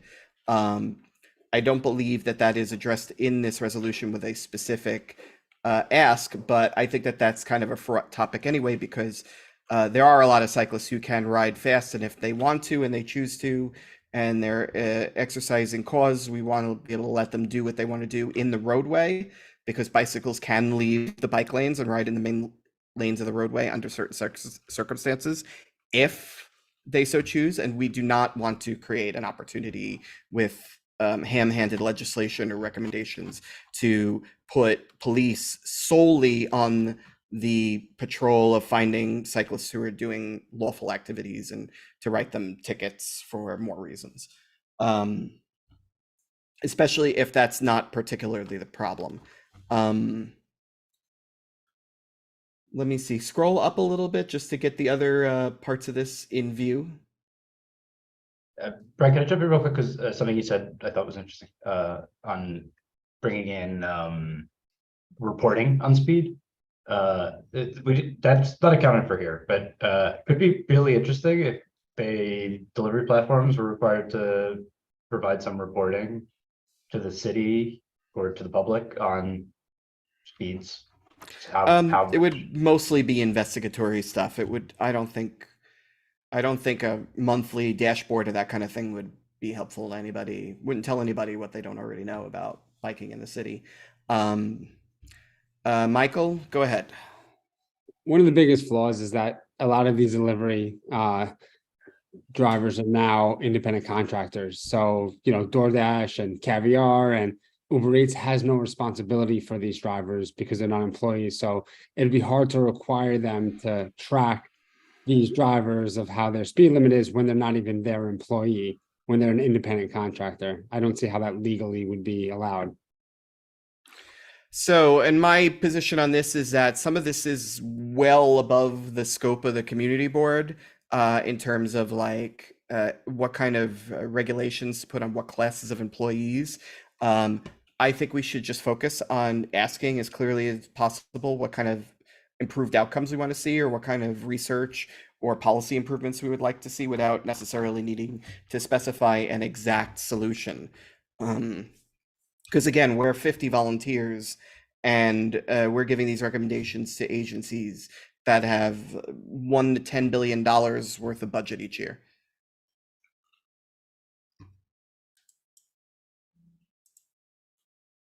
Anyone else have any commentary?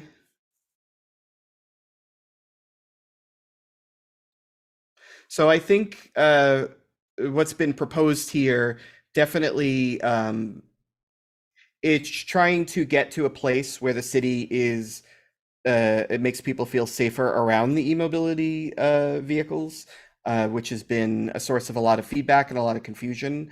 I think it's an attempted step in the right direction. Do I see any motions to support this resolution? Gabe? A motion to support the resolution. Do I see a second?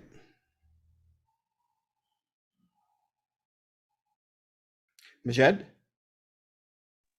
Seconded. Do I see anyone else who has any commentary on the resolution before we move to a vote? James, I see you're back online with us. Are you okay?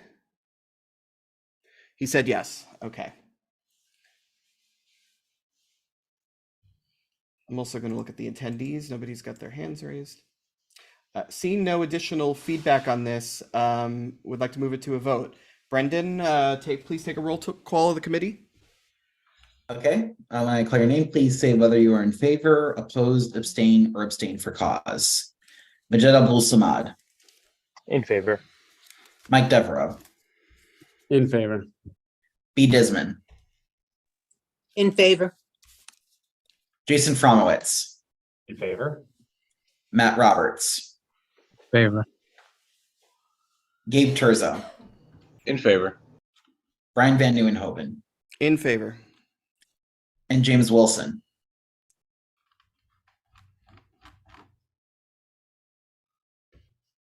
Yeah, I'm not. He just logged off. Okay. But it unanimously passed with 7 in favor. I'd like to thank Majed, Jason, and Matt for the work that they did in the working group. In favor. James is saying In favor. Okay. I vote in favor. Thank you. So 8 in favor. It unanimously passes. Back to thanking Majed, Jason, and Matt for their excellent work on the working group that formed this resolution. This was a really tough one. This was not something where we were going to wave a magic wand and fix all the issues. We can also add to this in subsequent months if there's any spot issue that we would like to address in regards to the overall safety of cycling in the city. And I do agree that there are some misaligned incentives in terms of people being out on the road to conduct business. They're obviously doing business, and they're doing so with time pressure, and that time pressure is contributing to reckless behavior that doesn't have appropriate oversight. You'd have to be blind not to see it. We want to seek a balance on this. And again, one of the things about ham-handed reactionary policies is that in my experience, they don't actually stop the reckless behavior. They simply create opportunities to give tickets to somebody going down the street in a beach cruiser at 10 miles an hour for, like, you know, not having a bell on the bicycle or something like that. So we just want to be really careful with this stuff. But I'm glad that you guys, the working group, are careful, and I'm grateful for the committee for being careful with that kind of stuff. Moving on in the agenda, agenda item number 5, discussion on rest stations for delivery workers. We are going to keep that short because we're running really late tonight.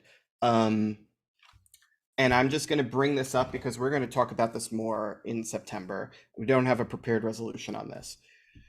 So essentially, this idea that there could be rest stations and charging stations for delivery riders in the city, it is pretty much non-existent. There was a private business that was providing a sort of pop-up for this kind of thing, and they have since discontinued the pop-up as scheduled.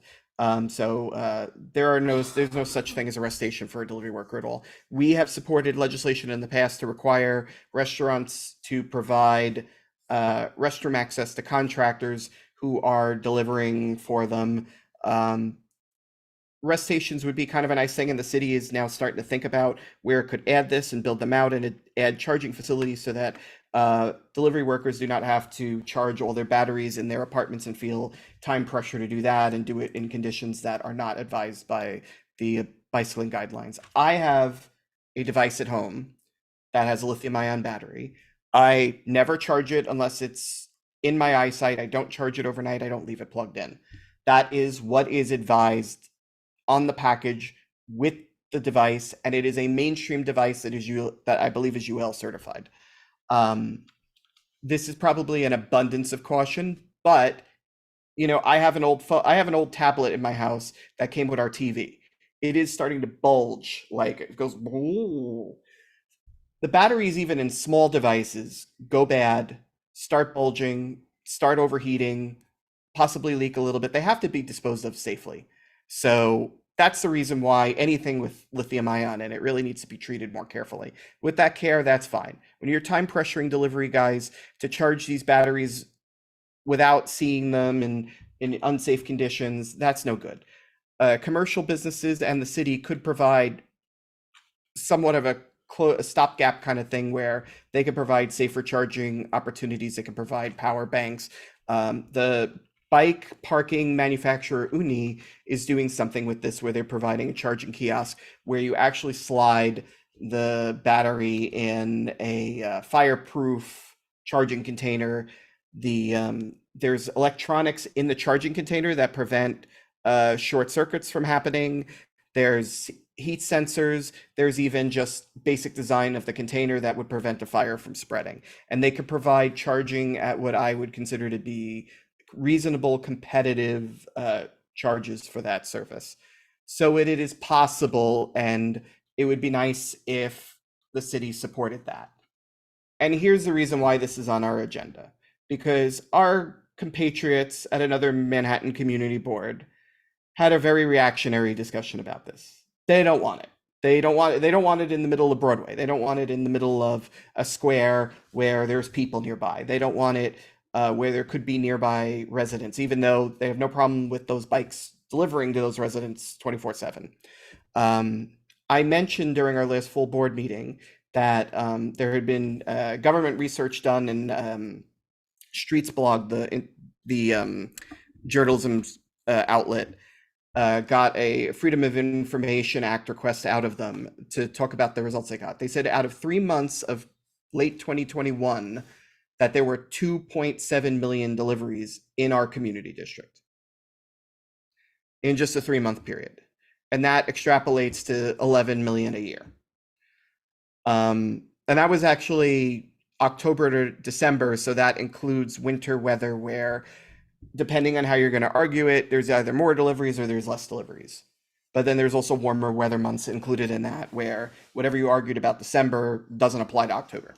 So, so I'm thinking that we should try to get ahead on this and come up with something positive in the vein of this, to say, if Senator Schumer and if the mayor and if the DOT are thinking of repurposing existing city infrastructure, such as old newsstands into being charging stands, what would we like those to look like? How could we fulfill our destiny as a community board and provide positive feedback to get this to be a better thing if it comes to our district? How do we not stand there and cross our arms and say, absolutely not, never, we don't want these people here, when obviously these are constituents of our district, they're workers here, and we need to take care of them, and this is only a sensible thing to do, you know, to provide for needed services that are serving all of our constituents in the district. So I would like to think about that. Again, I don't have a specific resolution. I was going to draft up something that made positive talking points out of some of the negativity that happened at some of those other meetings. We're going to have a long meeting tonight, so I just wanted to put the idea out there. If anybody has any feedback now, I'm willing to take it. Otherwise, we can work over it over the summer, and you guys can email me after the meeting if you're interested in collaborating on a resolution. I'll take the lead on this one. Michael, go ahead. I think it's, you know, I think what was that, Chick-fil-A had the break room? I don't know if that's what we're talking about. But I do think it's time for these corporations to actually start providing this for the people who make them so much money. You know, I'd love to see Uber Eats and Caviar and DoorDash start actually a requirement that they have to have X amount in the districts where they perform the service. I'm not saying they have to foot the whole bill, but I think for taxpayers to have to foot the bill for all these, you know, charging stations and bathrooms, and would be a shame when all these big companies are making a lot of money. It's a small service to supply to their, I know it's not technically their employees, but it's the people that are really making their company run. You know, this is their product is delivery, and these people are really, you know, working hard and trying to, and, you know, risking their lives out there to try to, you know, make these people tons of money. I think it's time that these companies put a little money into their people. I mean, I somewhat agree with that. And also, you know, we have other kinds of public restrooms and public facilities. And I think that this, given the way that this is drifting in, the way that our regulators have decided not necessarily to be aggressive with legislation. They haven't been aggressive with legislation to kind of put an end to it the way they have been aggressive with stuff like Airbnb, which again, technically, you know, under the same stuff, you could say, oh, people should be free to, you know, let visitors into their homes under any circumstances. But the city's been aggressive with that. We believe that that's been generally in line with what people want. That's obviously been the popular mandate. I don't even need to speak for our board. I can just say that, like, most people when asked think the Airbnb situation has gotten ridiculous. Same with the delivery riders, except that, like, there doesn't seem to be a legislative appetite to take a statewide or nationwide thing to reclassify the workers or put additional restrictions on them. This council could. That is something that we could recommend of the council, but at the same time, if we're assuming that things continue in on a certain direction, and if not even the comfort station part of it, but just the e-bike charging stuff, if we want to encourage a future with these devices being used instead of car trips or instead of other more dangerous forms of charging and delivery, this may help some problems that we've been having around the city.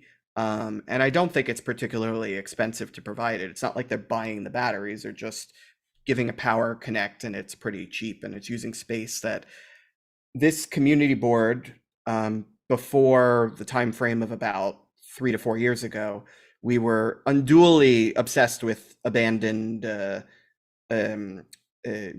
newsstands, because there had been all of these installations of newsstands followed by a bunch of people deciding, oh, nobody wants to buy books anymore, which I could have told anybody at that time. But anyway,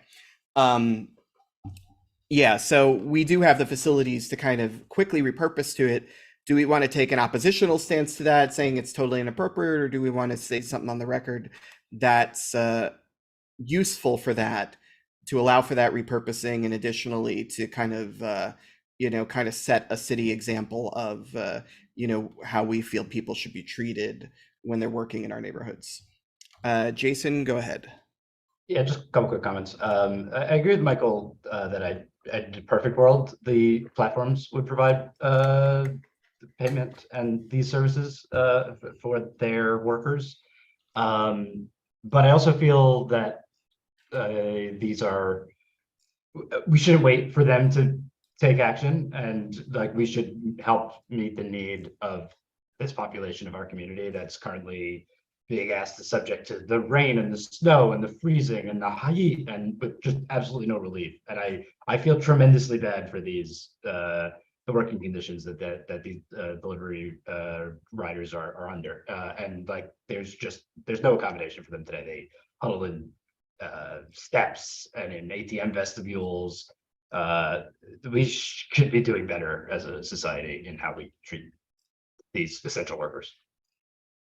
Yeah, and things have also shifted really fast. That seems like there's a much greater volume of the deliveries. The deliveries are moving faster, and the businesses that have been employing these workers have changed their model and their vendors really quickly to respond to the availability of this app stuff.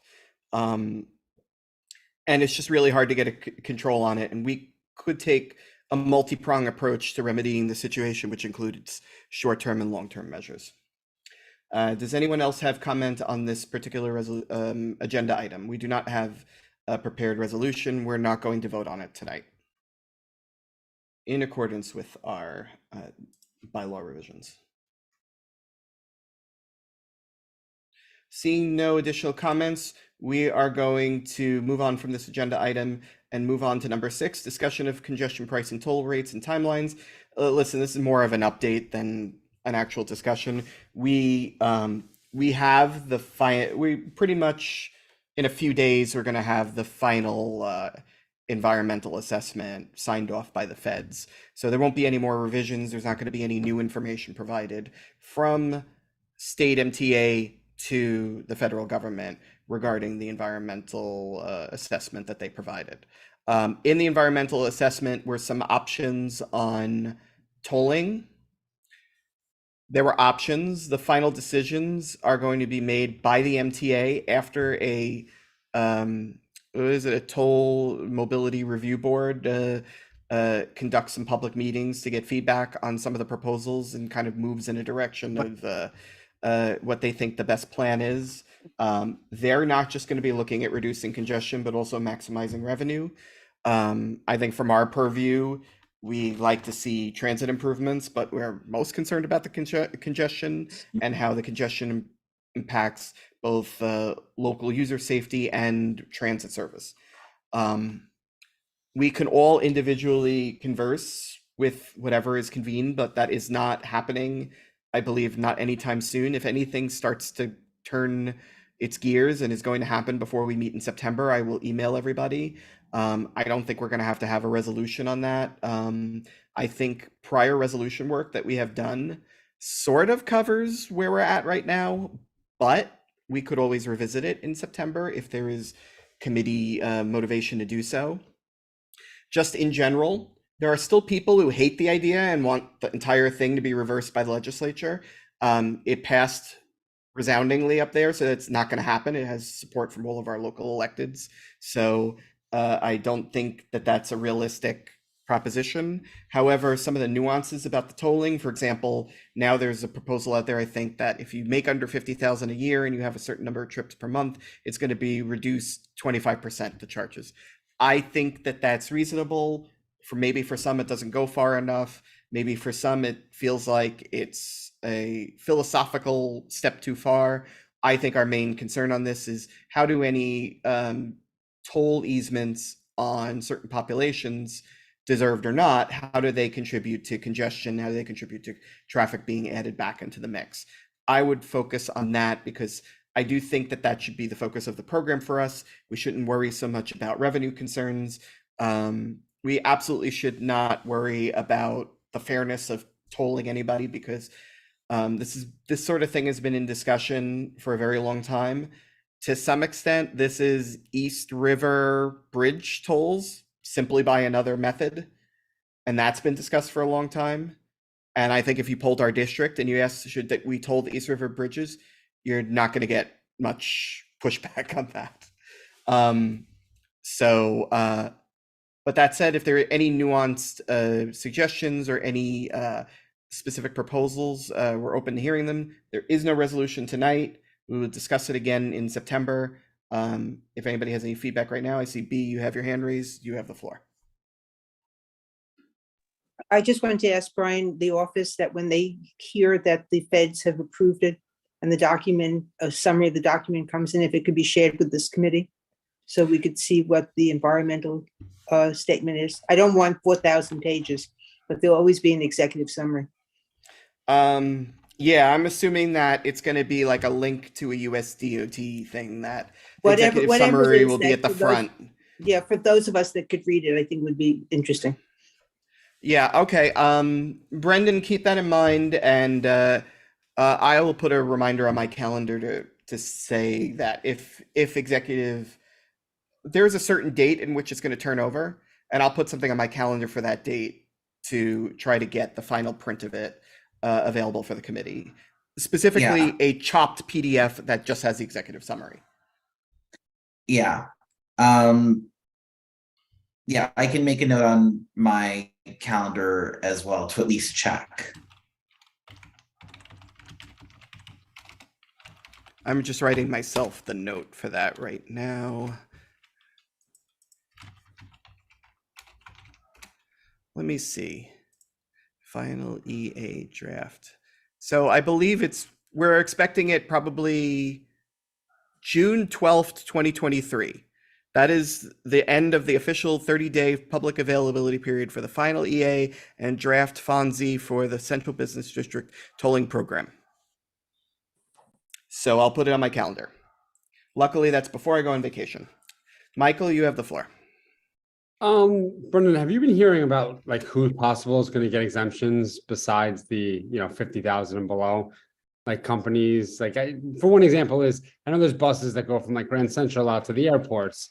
Like, are they going to have to pay a congestion price? Because they're typically helping congestion, right, by having multiple people in one vehicle. So I was wondering if that's going to be thought about.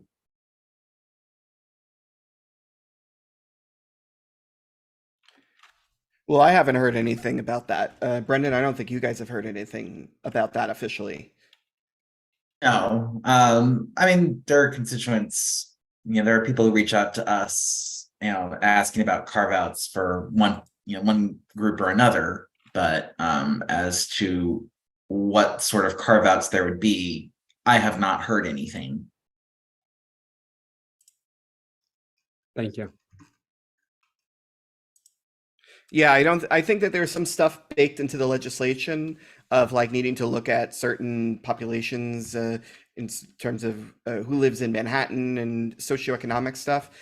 Keep in mind that one of the things I have confirmed is that the toll cordon is essentially a ring around Manhattan that stops at the FDR Drive and it stops at Route 9, the West Side Highway. So if you stay on FDR Drive or you stay on Route 9 and you don't cross the toll cordon, you don't get hit with the toll. You don't get hit with the toll.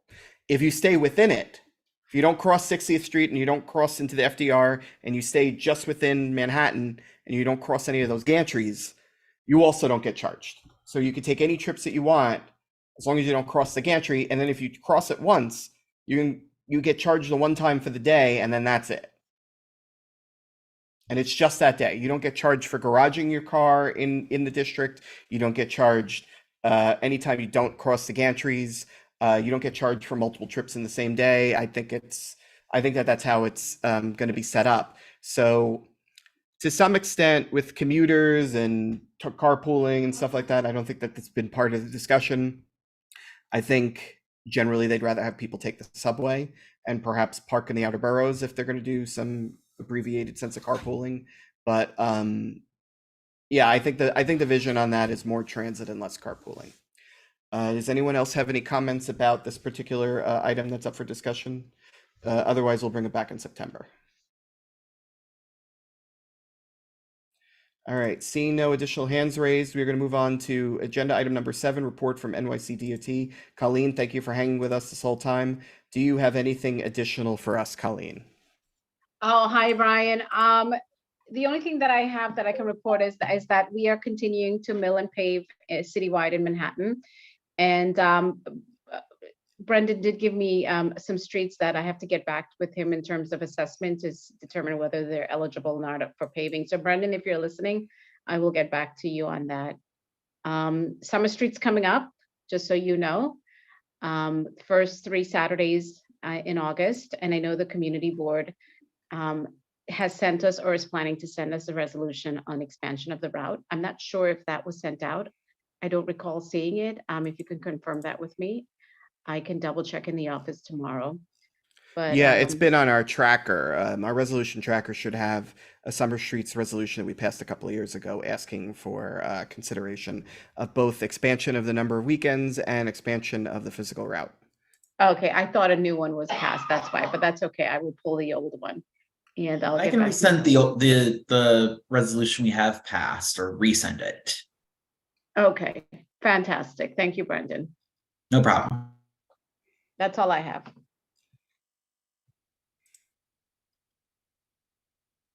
Anyone have questions for Colleen? Michael, go ahead. Colleen, quick question. You said about the milling and the paving.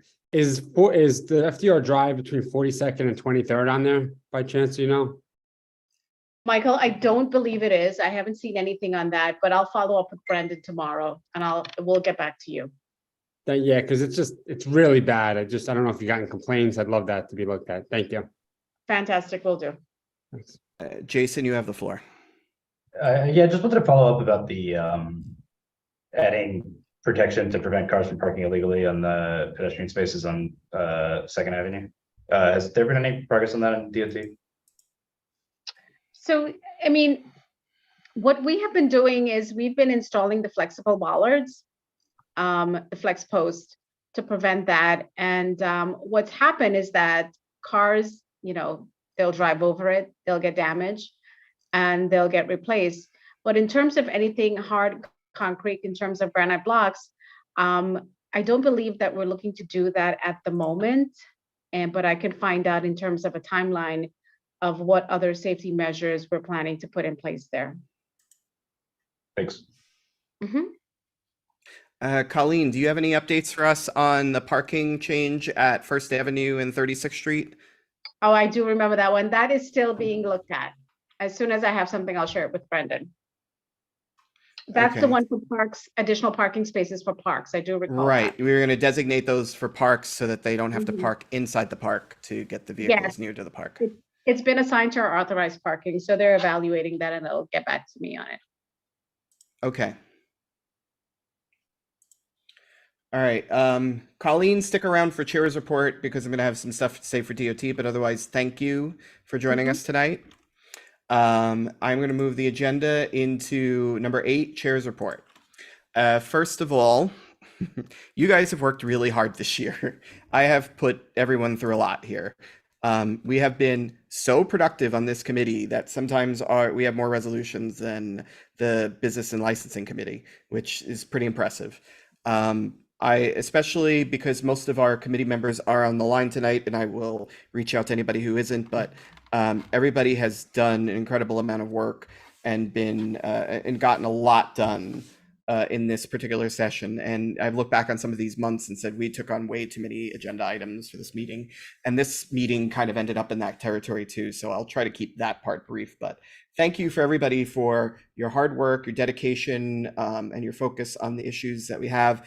And I truly hope that the stuff that we're working on benefits the community. We already have positive results in the fact that we got a bus route change this year, which I would have never thought to happen so quickly, never mind to happen at all. So yeah, so just good work to everybody. Keep it up, and I hope to join all you here in the fall for more success and hopefully a little bit more better moderation in the agenda.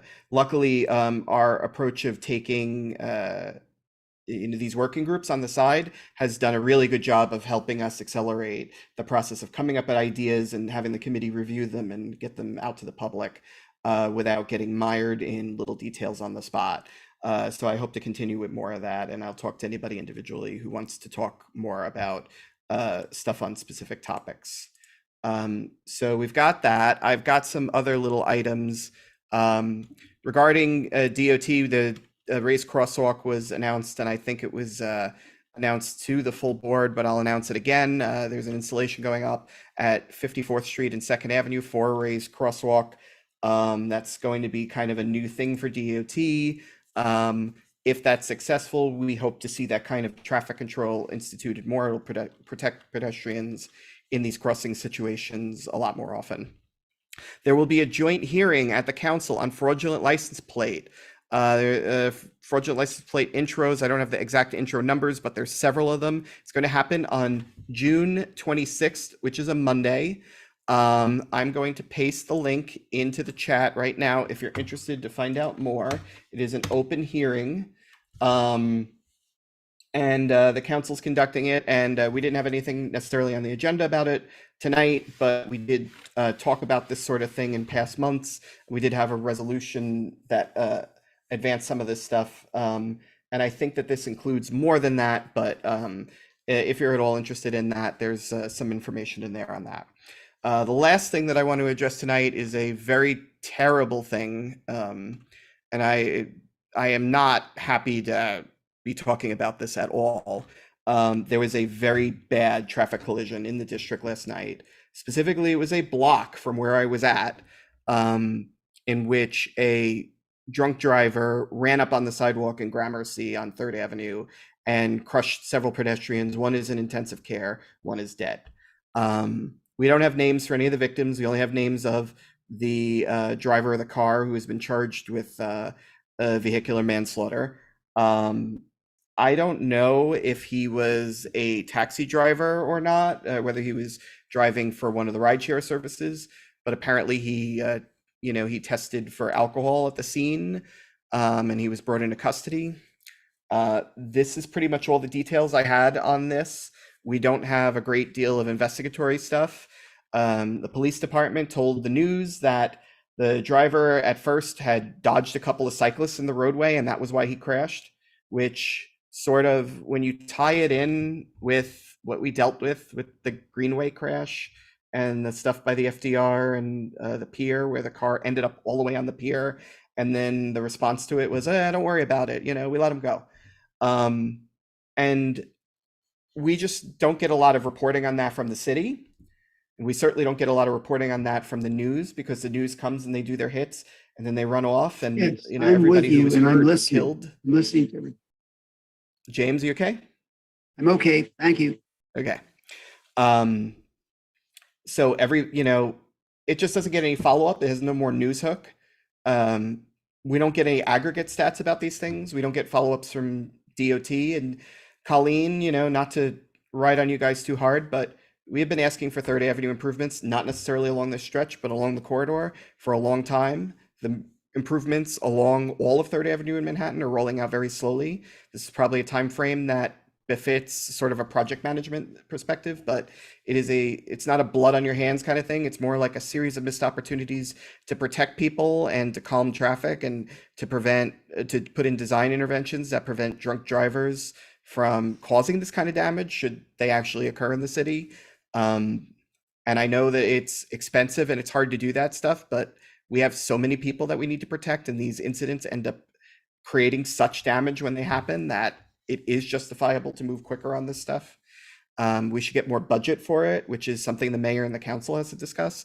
We need to get bad drivers off the road, which is something that the state DMV really needs to take a stronger line on. We need cars that, if they're allowed in cities, they need to be safer for pedestrians in impacts. That's something that the city, the state, and US DOT couldn't take a look at, because that problem is running away from us. they passed emissions controls years ago that were supposed to improve gas mileage on passenger vehicles for common people. Due to lobbying and pressure, they exempted larger vehicles. So what happened? They only make larger vehicles now for passengers. And now those vehicles are hitting people and they're riding like this in school zones. There's a migrant center that we wanted to be a school around the corner from where this happened. There's a university 2 blocks away from it. This is the exact sort of situation where we're like, we don't want to tolerate this stuff. We don't want to see this kind of stuff happen. We don't want innocent people on the sidewalk to get killed by a speeding drunken driver a block down from the precinct. So what are we doing here?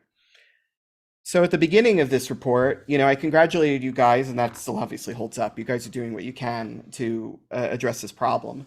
But this is the reason why we do this. This isn't just, tinkering with the placement of crosswalks, even when that helps. This isn't just about seeing whether we can carve in or out another parking space on a pedestrian daylighting area or something like that. But like, we have the opportunity to really get some major changes in, which are crucial and necessary for the safety of people in this district. And I feel very strongly about continuing that work and doing that.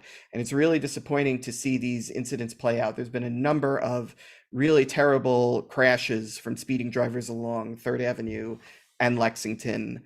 And that's something that we need to keep in mind as we move forward on this stuff, that it requires us to hold the city agencies and individual citizens to account for anything that's putting people in danger. I think congestion pricing the effects of it will somewhat help with this. It'll hopefully reduce traffic a little bit. I am concerned that if traffic speeds tick up after the implementation of congestion pricing, because there's less congestion, that we'll need to see what kind of interventions that we might be able to do with that. But we need to keep focused on this. And if there are drivers who are inconvenienced by this, so be it. We want to make sure that people can make the trips that they need. If they need to spend 30 seconds to 60 seconds getting somewhere extra, and that's going to save the life of a child, or it's going to save the life of a bystander or something like that, then that's the right trade-off to make. I think our district agrees on that. I think the voices of a few loud people shouldn't distract us. I think the demographics of our district particularly make it so that we should take the lead on fighting for transit, on fighting for safer streets, and on putting any controls in place without being vindictive about it, but putting controls in place to ensure a safe and happy environment for all. And while we should be considerate of our neighbors, we don't have to take the city's overall commercial or job creation needs in this. We just have to figure out what our citizens need to do this kind of stuff. And that, I think that includes taking a really hard look at not only how we got to the point of having that kind of DUI crash, but all the little contributing factors of how we can't even get information about the crash, and why a driver like that is on the road, and why there aren't laws in place to make that a much harder thing to do, why that should be comfortable or commonplace for anybody to do in our district just absolutely confounds me. So I'm done going off about that. It's a little depressing that happened, and it also that it happened so close to our meeting, but this is a real danger, and it plays out across the city every day. Around 250 people each year are killed in incidents that are called traffic violence by advocacy groups around the city. I want to give you an example of how skewed this conversation is. Because there's a certain amount of treatment of it being kind of an everyday thing by both the news and the main enforcement agency for this in the city, which happens to currently be the NYPD. There's a little information to go out there. There's very little news hooks, and people don't talk about it. It doesn't seem like it's a news story. FDNY, on the other hand, has been very vocal about this lithium-ion battery thing. They have probably gone beyond the point which was absolutely necessary for us to get a handle of the problem and to kind of calm it down. Like, people are going to do things in their apartments. They're going to leave ovens on. They're going to light candles. They're going to do stuff like that. And FDNY warns against that stuff too. The singular focus of all these press releases and whatnot FDNY has never suggested banning them. They've never come out in favor of laws saying that they shouldn't be allowed in buildings. But guess what? All buildings in our district are considering banning them. And some of the members of the board have reported back that they already have bikes and they're certified by electrical authorities, and the buildings ban them anyway because they don't want to hear it because it wasn't the one that they heard on the news. It was the one that they thought that they should have. And that just belied a lack of understanding about what the certification agencies do in the first place. So why do they actually said in the news stories about the crash yesterday that FDNY came by and cleared the batteries from the scene to make sure that it would be safe after there were pictures of a car wrapped around a lighting pole on the sidewalk. Think about that for a second, that's part of that news story, that a little battery on a bike that was run over by a full-size car is being treated like a significant part of this news story. We really need to change those situations in the city, and hopefully we can do more work to get there. That's it for my chair's report. I know I just did this while Gabe got up for a second. Is there any old or new business? If not, do I see a motion to adjourn? Michael? Motion to adjourn. Anyone second? Second. Okay, meeting is adjourned at 9:11 p.m.